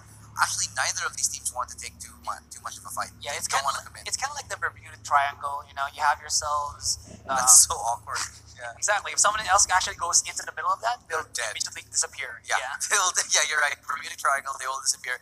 There is a crossfire of 3 teams. From the top teams. From the top 2 teams, of course, here, and Oxygen as well. Not to discount them by any means. That's not a place you want to find yourself in. ever so slowly, we're reaping in. There's a lot more around this Gatka area. Actually, I want to talk about this one. Is that there's a lot more defilade, just a lot of landscape around this. Lesser buildings, lesser rocks. So having a lot more cover with smoke grenades is going to be very crucial in order for you to actually be able to rotate without taking too much damage. So a lot of these teams will either do that or have vehicles set in the area. So Just like this, as you can see, they all have capabilities to take their vehicles, maybe make a barrier, some barricades late game. Because as we know, the nature of Erangel, it's so wide open. I wouldn't say it's like Miramar with the sand dunes, but there are a lot of spots here that are totally open, especially around the fields of Pochinki. So much open space that you need at some point a car to keep you safe, buy you some cover, at least a little bit, because it will keep you alive. But the Headless Horseman make an appearance here. yeah, and something to point out from that one is that I've seen before on the PUBG PC is that some team actually go for 3 people to actually drop vehicles, but here for PUBG Mobile here in India, we've already seen only about 2 people actually get 2 vehicles. Yeah, So it might be City, but I'm not too sure. I feel like there's not much scarcity One here, but thing, yeah. one thing that I did want to point out though is one of the players that did drop on is one of the Dark Horse favorites that we did talk about, the Punishers. They're already eliminated, the second team to go out. So this is the second game in a row where they've finished almost dead last. So, Had a long stretch. It's been very rough. it's been very difficult. yeah, rough for them, and I don't know. We have a game left after this. I don't know if there's enough time to come back here. Of course, maybe at the end of the day, you'll still be wanting to play for those special prizes, which is still a big deal. We still have quite a bit of lack, at stake here. Yeah, the thing here though is that if they actually try to play from super far behind around game 4, game 5, the way for them to win is going to be very, very. What's the word I'm looking for? Difficult. Optional. Like they have to have the top teams actually lose at the very start, and they have to actually get the first place. Some kind of computation around that area. Now you're seeing the map here. Oh wait, before that, it's gonna RIP officials gonna claim the church. Ruins up in here. Yeah. Very interesting place to fight in Ruins. Very open. A lot of space to play with. But there's also a lot of cover if you know how to find it correctly. Problem is, you'll be finding yourself open from a number of angles if you don't position yourself correctly. So it's really like a traditional kind of shooter map where you find a lot of cover and you find a lot of open spaces. So great place to snipe, especially if team number 20, that is RIP, if they somehow manage to find a sniper, it's a great place to snipe people, especially if the circle.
As well, so this is a great fight all around. Battle Royale at its finest, ladies and gentlemen. Slay as goes down, and I have to get back here, get a revive by his teammates, but it is just all hell broken loose on that particular compound.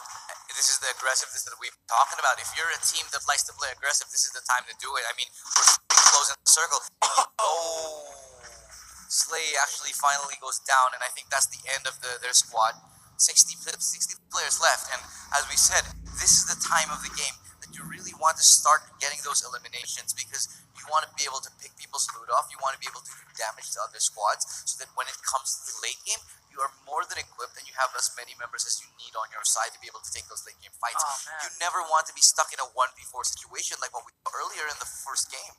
Yeah, but dang, Dreamers there once again taken away from the board so early. Oh And no, what a one of the crowd favorites really struggling to kind of keep themselves afloat in this one. And I don't really know what the final standings will be for at least Dreamers. Yeah, who, Dreamers. I don't exactly know what's going on. Maybe it's a lack of a lack of communication, whether they're not hitting their shots here. But all we know for a fact is that time and time again they're not placing exactly where they need to be here. Yeah. Squad 99, they're doing a little bit better here. Still not topping the board, still not on top, but they're looking okay. They can still somehow manage to come back into this, but for the moment, Dreamers and honestly Punishers, they're looking in a bad spot. And what's kind of surprising is, again, this is the first FPP map that we have, and Dreamers was the only team that we kind of figured out during the interviews that is exactly that is the FPP quote unquote specialist. And getting knocked off of one kind of sets us like really like that. It's really rather unfortunate, but let's hope that the other teams are able to pick up the slack here. They need to catch the God's Reign and, of course, Seoul, who are looking like heavy favorites. But in the meantime, another package, of course, coming in. See what it's got for us. But, I don't think it's in the center. Look at it. 18, 17, team number 20. They all have vision of this package. So I'm guaranteeing you, whoever will go for that is going to be in one hell of trouble. But here we go. Funky Monks do the spot onto God's Reign. How we'll play it. The mount fight we're talking about here. Fight indeed, but it seems like the mountain isn't actually in the safe zone. In any case, it's going to be 18. Zoro going in, gets immediately knocked down as they are getting pushed back by God's Reign. This is God's Reign once again, looking to take out some squads, increase their kill count, and solidify themselves as one of the strongest teams right now in our competition. And it seems like Funky Monkey is struggling to get down from the high ground, and this area, which seems to have been advantageous at one point, had become their Achilles heel. Yeah, because they somehow managed. They have to go back down. They have to turn around and get down off the mountain, but that's not easy. As you mentioned, now it's going to be that package that when everybody's fighting over, smokes are coming out to be able to deploy themselves and help them get into it, but it's just really a little bit of a mess as Team 13 joins the fray. Man, it's just a total mess right now. And 18's behind them. Look at that. Yeah. So it's 4, 1, 2, 3, 4, 5, 6 teams in this area. It's gonna be such a pandemonium type of situation here. We do have a couple of squads right now in the middle of the safe zone, but this safe zone is actually very, very bad. It's out in the open, so unless you have a concave of cars to block a lot of opponents' shots, it's a death trap. I'm going to guarantee you that we're going to see a snake fight at the end of this. Of course. Simply because that it's in the middle of the open, and there is no safe spot, no trees really in the area, and you really have to just prone to be covered. I mean, that's all you can do. The funny thing is, the scary thing is, this is FPP. This is FPP. So you can see only as much as you can, as a player. Yeah. Checking out the position here for Seoul is so good for them right now because they have a compound that can sneak at this boarded window, keep shooting, and they won't really take too much counter hits from that one. I'm seeing 6 Rabbit go in. I think he was able to get quite a bit of kills on the trench area. They were able to take down some of the members of Immortals right there, so that's a really good startup for a Rabbit here. They do have a US, so they'll be able to rotate around the map. But for the most part, it seems like Seoul is the one who is in the forefront once again. 13 Crossfire trying to push up against Seoul right here, using that other house across Seoul to try to push aggressively. And on the other spectrum, there's a lot of cars just trying to find a good angle, but they can't find anything, so they have to just keep roaming around the safe circle. Ooh, nice spray down right there, actually getting one down. Not going to find any kills just yet, but if any time would be to push, it would be now. See if Team Seoul will capitalize on their advantage. Oh, wait, he's getting shot from the back, though. They're taking a lot of damage, and they need to trade that kill quick. They did not expect the other opponent to be there so close, right? Team number 9, hot on their tails, managed to get one down. See if anyone pushes into them. So right now, Seoul is really in a dangerous spot. They're pinched, they're sandwiched. They're sandwiched indeed. They have to go too far and beyond. Viper not having the best of time. Already down to a sliver of HP. He has to go for the medkit. But like you said, there is a squad right behind him that is Oxygen Alpha. Rodak. Oh my goodness. He actually found the one. He is doing it, ladies and gentlemen. The left and right, the shoulder peaks. Ronak is doing it. He is still keeping himself alive with a sliver, and he is trying to make it happen for Seoul. Ronak got 2, and more got 2. So So it was just these two teams to somehow manage to turn a bad situation into a manageable one. They eliminate B-Squad and showing us again how powerful Seoul can be. Even if they're caught in between two teams, they somehow come out on top. The power of your soul. I love that. That sounds like an anime, but in any case, this is The Spirit Bomb. pronouns. Spirit Bomb. Exactly. Send your spirits to Seoul. They need it, but clearly at this moment they're looking very, very strong here. Yeah. Yeah, Funky Monkey's still actually alive after that kerfuffle or that immediate that previous duel against Godbrain. They're still in it to win it. We are down to the last 8 squads, and this is a beautiful, beautiful last area. I love this. There's so many brushes, but it's all open field. A little bit of defilade right there, Yeah. but it's all just, as far as the eye can see, straight up points. I do want to talk about Fire Frost. They have been doing really well this game. They've been taking a number of fights, and oh no, God's Rain just dropped out. They got eliminated. So God's Rain, what this means basically for us is this, and the fact that Seoul is still alive. Seoul must really, really be well in the lead at this point here. So I don't know if anyone can catch up to Seoul. We'll have to see in the next couple games. But the fact that God's Rain dropped out like this, they're going to have to come huge in the next game to come back. The scary thing about Seoul is that even though they're in a pinch, they can always rely on their players. Again, going back to that all-star mentality, that they're going to be able to keep themselves alive because of just how good they are at these firefights, and only in positioning, but how they duel against multiple targets. In any case, you're seeing Frostfire here up against back from Severny out in the open, throwing out some nades, and back from Severny. Oh no, they're actually in the vicinity of Seoul. They can get immediately dominated. Mortal gets one. Death Dealer takes out Mortal here. This could be looking good, but no, it seems like back from Severny is taking it back. Soul not in a good position. Viper has to go around the blue zone. He's taking quite a bit of damage. Goes through the smoke right there. He's trying to wrap around. He can't save his teammates here, but Soul is in a really big pinch. Yeah, 20 left alive, and they're still proning it out. But oh no, Ronak's actually been dropped down here. Viper somehow manages to survive here, but Mortal's also gone and removed from the situation. He's done fantastic. He's got so many kills, so he's done more than enough. But now it's all going to be up to the rest of the members of Seoul to carry the mantle here, somehow stay alive. They just need to place well here. Now, as you can see, Frostfire, they do have a little cover. They do have 2 UAZs to manage to keep them, safe from bullets. Arrow, or rather Paitush, I think he's the last remaining member of Arrow here. Try and throw out the nades. I think it's a little bit of a waste since it's not really connecting against its opponents, against Frostfire. So it could be used better later on, but I think he's just trying to push them away so that they don't push into his vicinity, because he can't really do that 1v4 in such an awkward position. Yeah, I mean, one thing that we did want to mention is when we talk about Seoul, they are a team that's able to pull magic out of the hat here. But in the meantime, Omega does drop somehow, despite being sprayed wildly while prone. They somehow manage to find the kill.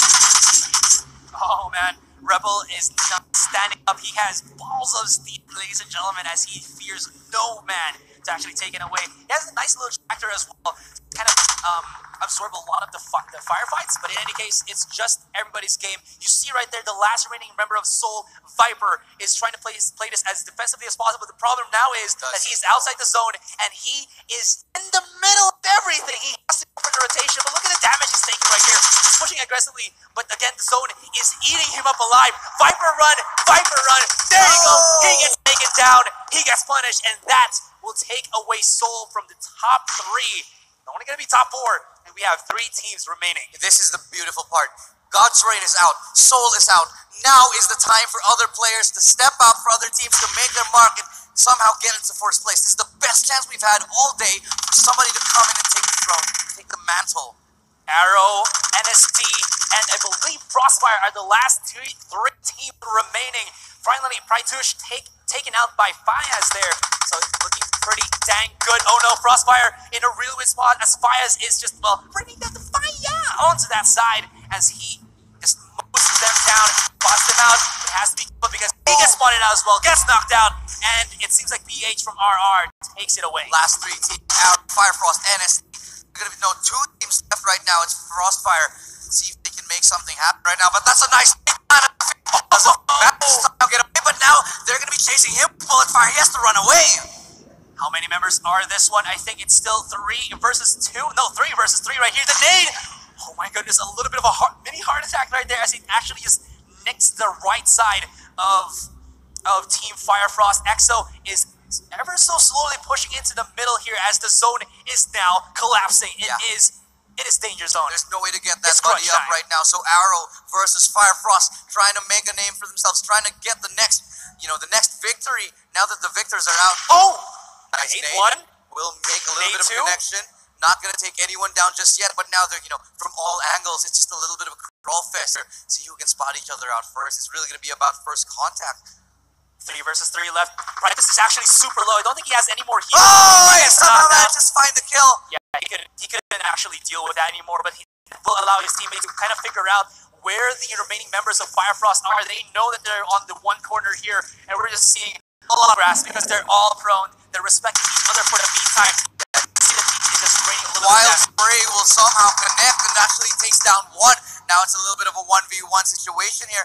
Will they actually get up to it here? Oh, no, now it's a 1v1. EXO knows where the last guy is, so he's going to try and go for it. Gets the EXO. spray on one. There's one more standing, and he knows he's trapped behind his car. 1v1 is going to be EXO. He spots it onto the left side. Pushing aggressively. EXO left and right. Oh! He's made it happen! And Firefrost claim game number 3. OMG.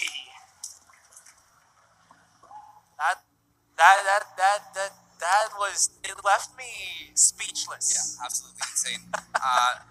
The most important thing, though, I do want to stress this again. This definitely will shake things up in terms of the standings. Yeah, obviously, of course, because simply the fact that God's Reign got out, Seoul was eliminated relatively early comparative to how we normally see them, and now Firefrost coming out with this victory. I think this is the best chance any other team has had to come out on top. Definitely. I mean, that was really exciting. Able to kick back and watch you guys casting that one. But yeah, I mean, Firefrost was one of these teams that we knew early on had the ability to get in there and get that chicken dinner. It shakes things up definitely. But let's talk about analysis a little bit more when we come back from the break.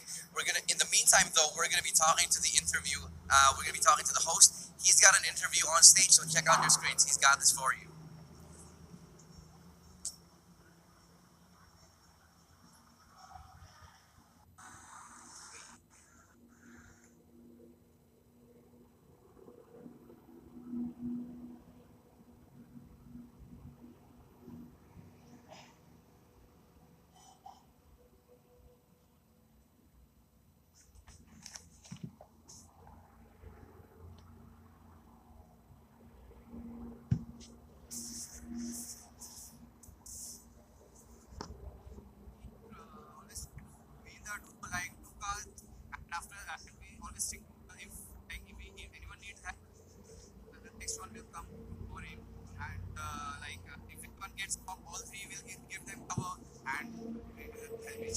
I saw a little bit of in the middle of the game when you guys had collecting a lot of grenades in the middle. You guys are all stocking up so that in the late game, the last circle comes up, you can spray it all out. 'Cause I think I saw EXO, I don't know who it was, where you guys were right, crawling, full snake mode, and just spraying away. You're just waiting to get anybody. You wanted to get the last member of Arrow, and you guys did a fantastic job. That is an incredible play.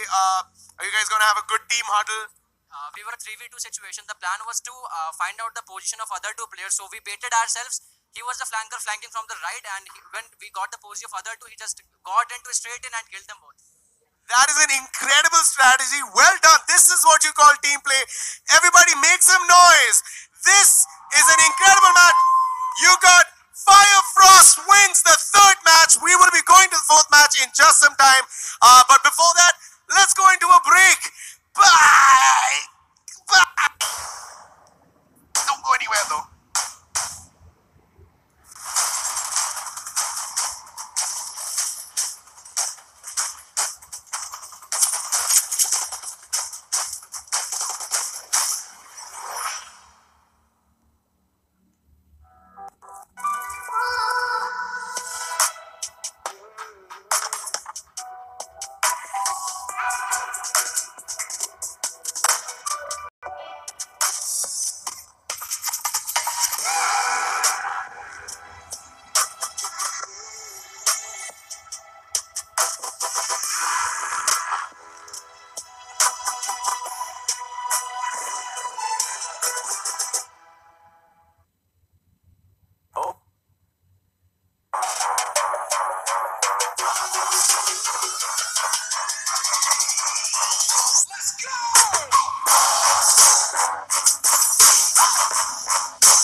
blown absolutely wide open here. Godspeed dropping out relatively early, as well as Soul dropping out relatively early here.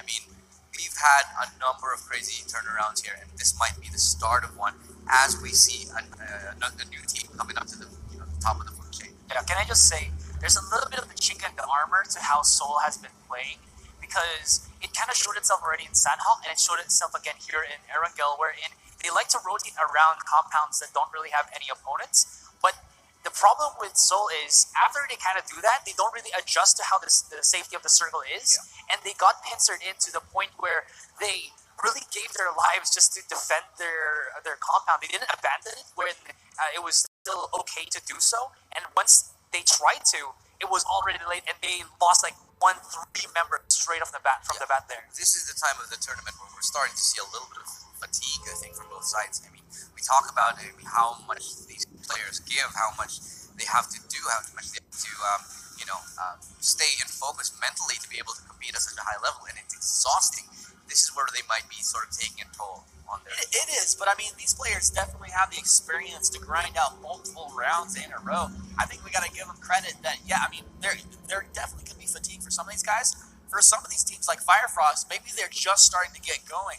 And going back to the idea of nerves up on that live stage, you shake it out through the first couple of rounds. Suddenly in round 3, you start to pick up some momentum.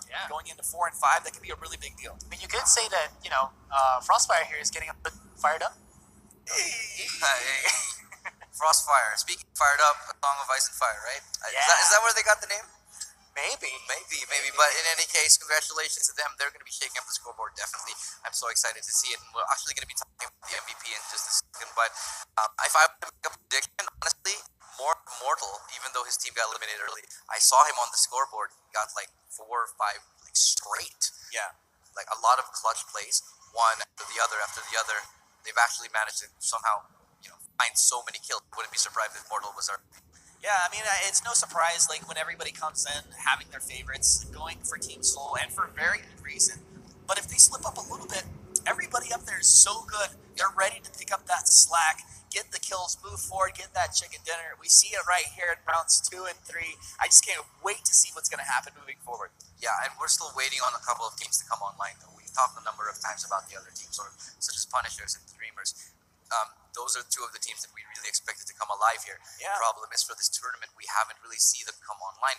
Can't tell if it's because of nerves or if it's because, the team level is just crazy good right now, but we have yet to see them perform at their fullest potential. Yeah. Honestly, for the Dreamers, I felt like they have had the short end of the stick ever since this 5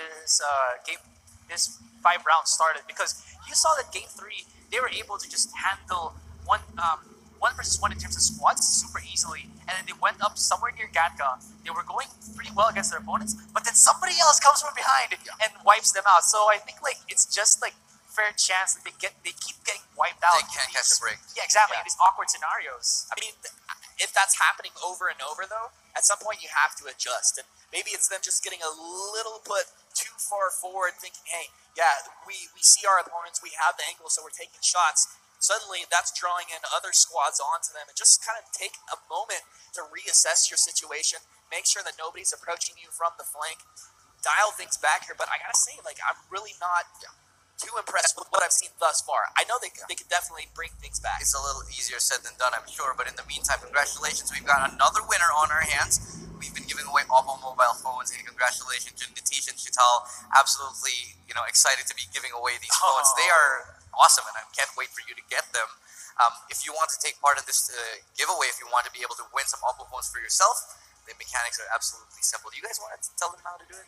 All you gotta do is wait. You want? No, you got it. You got it. I feel like I've been hogging the mechanics. So No, you can do it. But anyways, yeah. All you gotta do is share that Facebook link. Yeah. And you're golden. You're golden. Also, you can also share the YouTube link. Oh yes, of course. Because you're also It's live. easy. I mean, usually for giveaways like this, to get a really nice new phone, there's 5 boxes you gotta check, and then it's not gonna happen. So if you want to be the next Mortal, if you want to be the next competitor here, of course, you got to get yourself an Oppo phone, and we're going to be giving that away and helping you achieve your dreams, your PUBG Mobile dreams. Yeah.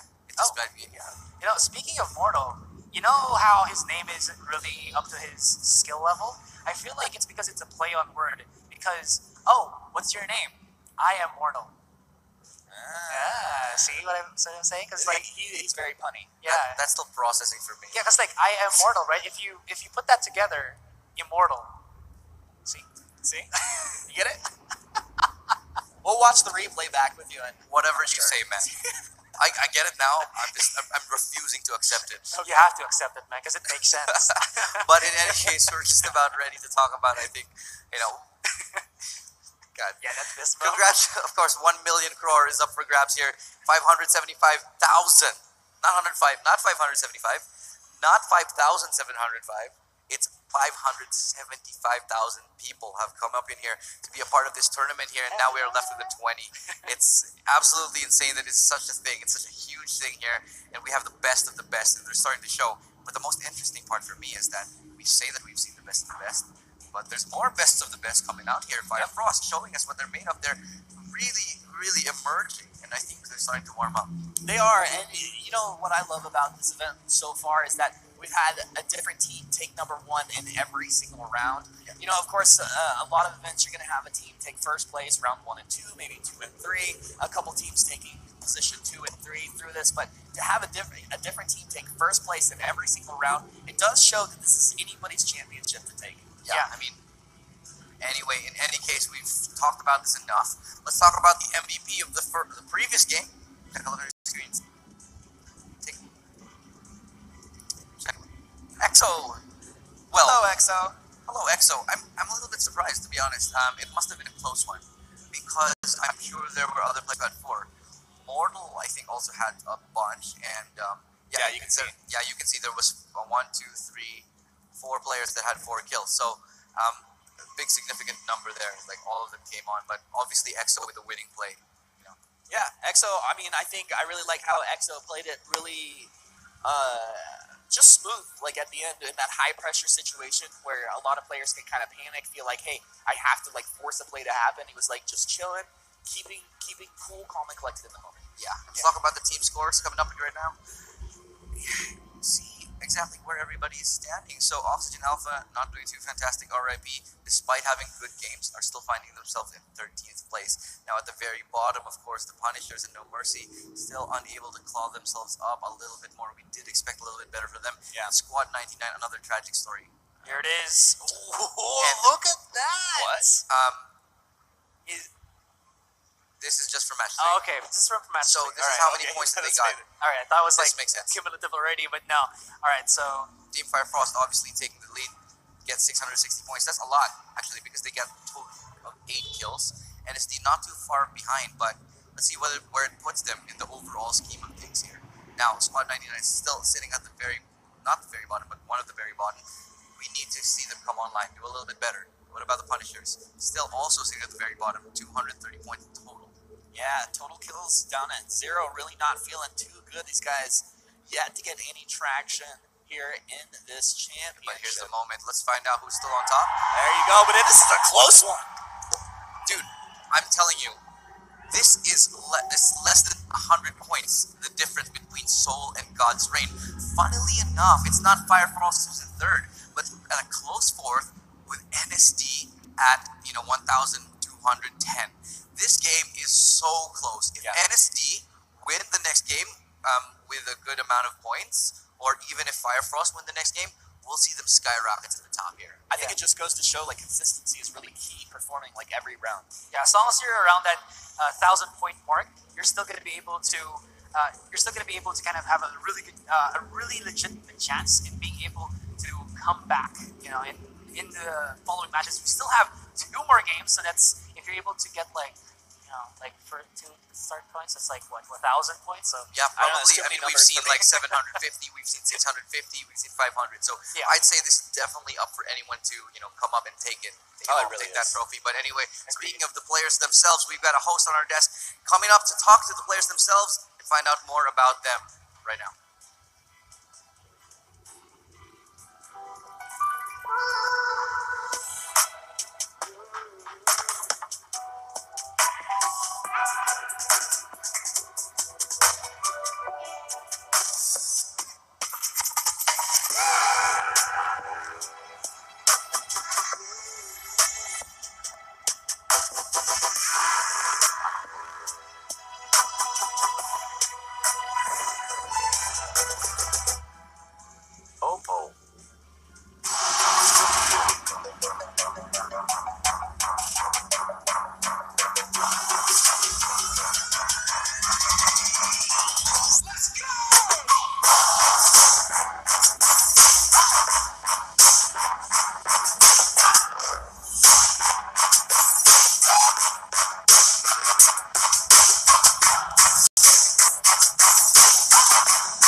My name is Rahul Sani and my in-game tag is RRPH and I'm from Ambala. My name is Lakshay Walia. PUBG Mobile in-game is Firki and I am from Delhi. My name is Pratyush Patel. My in-game name is BC Pratyush from Surat. My name is Sufyan. My in-game name is Sufi. I am from Mehsana, Gujarat. Basically, I am the captain of the team. मैं ये बताता हूँ कि enemy कौन strong zone है, किसका कहाँ पे strong zone है, मैं कहाँ drop करना चाहिए, इस type के decisions मैं मैच से पहले लेता हूँ. Sufi and I play forward and Pratyush and Rahul are supporting role. Our whole game is not professionally like we have to play seriously. आराम से खेलते हैं कि कोई नहीं जीत गया तो जीत गए, हार गए तो हार गए. When we need to get serious, we get serious. मैं और प्रत्युष हम में गर्मजोशी रहती है आपस में ही. थोड़े अब दिल्ली वाले बड़ बोले होते हैं, गुजराती स्वीट होते हैं. ये बोलता जाता है, वो सुनता कम है, तो गिर जाती है. ज़्यादा से ज़्यादा हम जब 10 या 15 बंदे हो ना, तभी हम हमारी पोजीशन डिलीट करते हैं. उससे पहले नहीं करते. हमको पता है कि बंदे बाजू में ही है, लेटे हुए, तो भी हम मारते नहीं हैं उनको. तुम भी लेटो, हम भी लेटते हैं. In the second round हमारा यही हुआ था. We were the end of the zone. हम लेटे हुए थे रिंग पे एंड हमारे सामने फाइट हो रही थी. 5 गाड़ियां इधर से उधर, उधर फाइट हो रही है, उधर फाइट हो रही है. जब देखा 15 बंदा बचे हैं, निकले, जो नॉक है उड़ाए, बिकेम सेकंड. कैंपिंग के लिए हमारे पास प्लेयर्स हैं कॉन्करर लेवल के 3 लोग. इस टीम को ये चाहिए था कि एक सही टाइम पे कोई क्लच कर सके. जैसे कि आपने सेमीफाइनल में देखा होगा, राउंड 2 में ये एग्रेसिव था. हमने इसको बोल दिया था कि तेरे को किल लेने, हम तेरे को कवर देंगे. तब इसने 8 या 9 किल करे थे. तब हमने ऐसा डिसाइड किया था अगर ये मर भी जाए ना तो कोई दिक्कत नहीं, हम आगे सर्वाइव कर लेंगे, लेकिन किल करना है इसको. Basically we have to compensate each other, we have to stick around with each other. ज़्यादा दूर ज़्यादा रश का game play.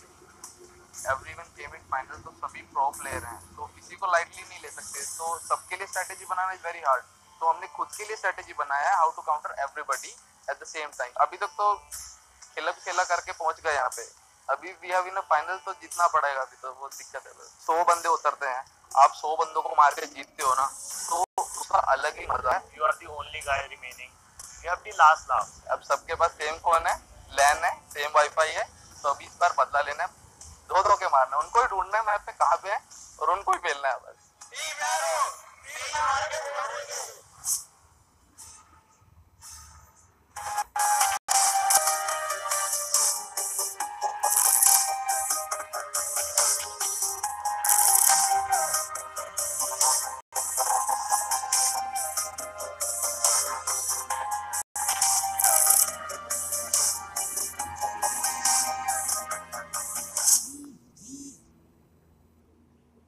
My name is Noor and my game name is Sack Batman. I play for the Patala, Punjab. My name is Ram. My game name is Sex God. So I play for the Punishers. I am from Hyderabad. My name is Sumit. My game name is Striker and I'm from Kanpur. I play for Punishers. My name is Vivek. My in-game name is Sex Crisis. I'm from Meerut and I play from Punishers. Vivek is the captain of the team. So basically, Sex Batman is our grenadier, I'll say. Sex God is our assaulter and his DP God. His favorite gun is DP and I am the sniper. So basically we play for survive first and then we rush. The biggest obstacle was the semi-finals for us because we didn't do that good in the first match for us, and the second one was Sanok TPP.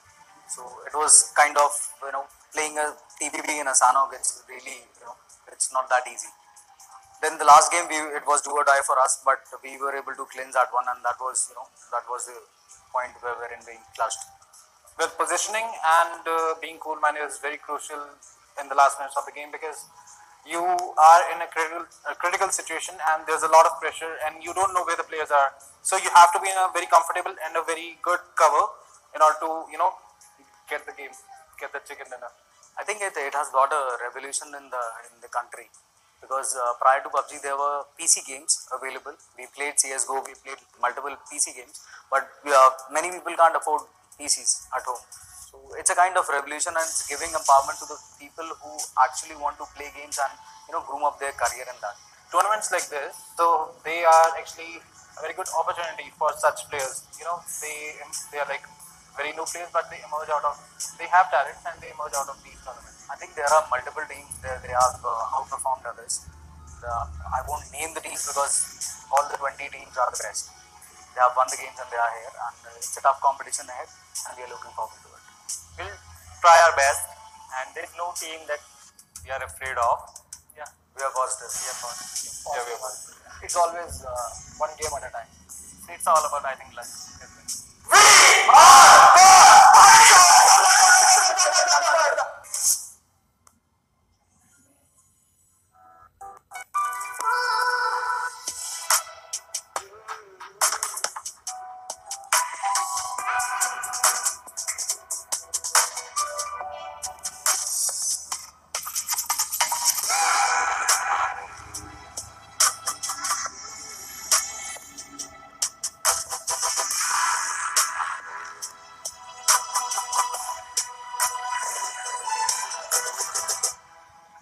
Oppo.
Fire Frost bringing the fire and coldest ice at the same time.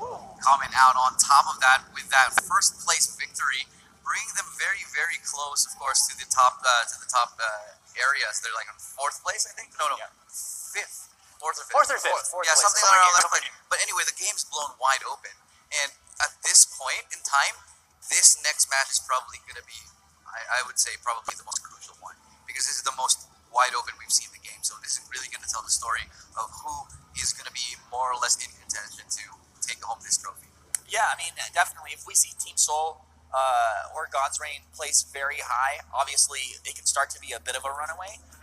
But if one of these other teams comes up, if Fire Frost performs like we know they're capable of, really it puts us in that position where it's literally anybody's game. Again, it's just the factor of a battle royale game. You're not really sure where you're going to end up. The only thing that is sure is that you can just do your best and hope for the best. Yeah, I mean, at the end of the day, that's all what it's about. Exactly. I mean, hope that when you drop, there's not like just a pistol there. There's probably a proper gun. That's my life. That's my life. I mean, how many times have we been? That's the life of a battle royale player. Yeah. Just drop somewhere. Yeah, man. Oh, it's a pistol. It's a crossbow.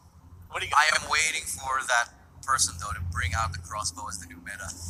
That doesn't make any noise. Yeah. We'll lose our minds. Yeah, we'll lose our minds. But anyway, let's not delay any longer. We're just about to go into the game here. But of course, let's go like straight and dive into it.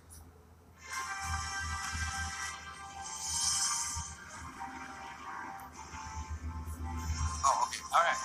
Oh, so actually, what I did want to talk about before we get into the game, a little bit of a confusion there. Standings, of course. We are at 1,200, 1,600, I think, is where Seoul is at right now. Yeah. 700, I think. I mean, they're within 200 points of each other. They're actually within 95.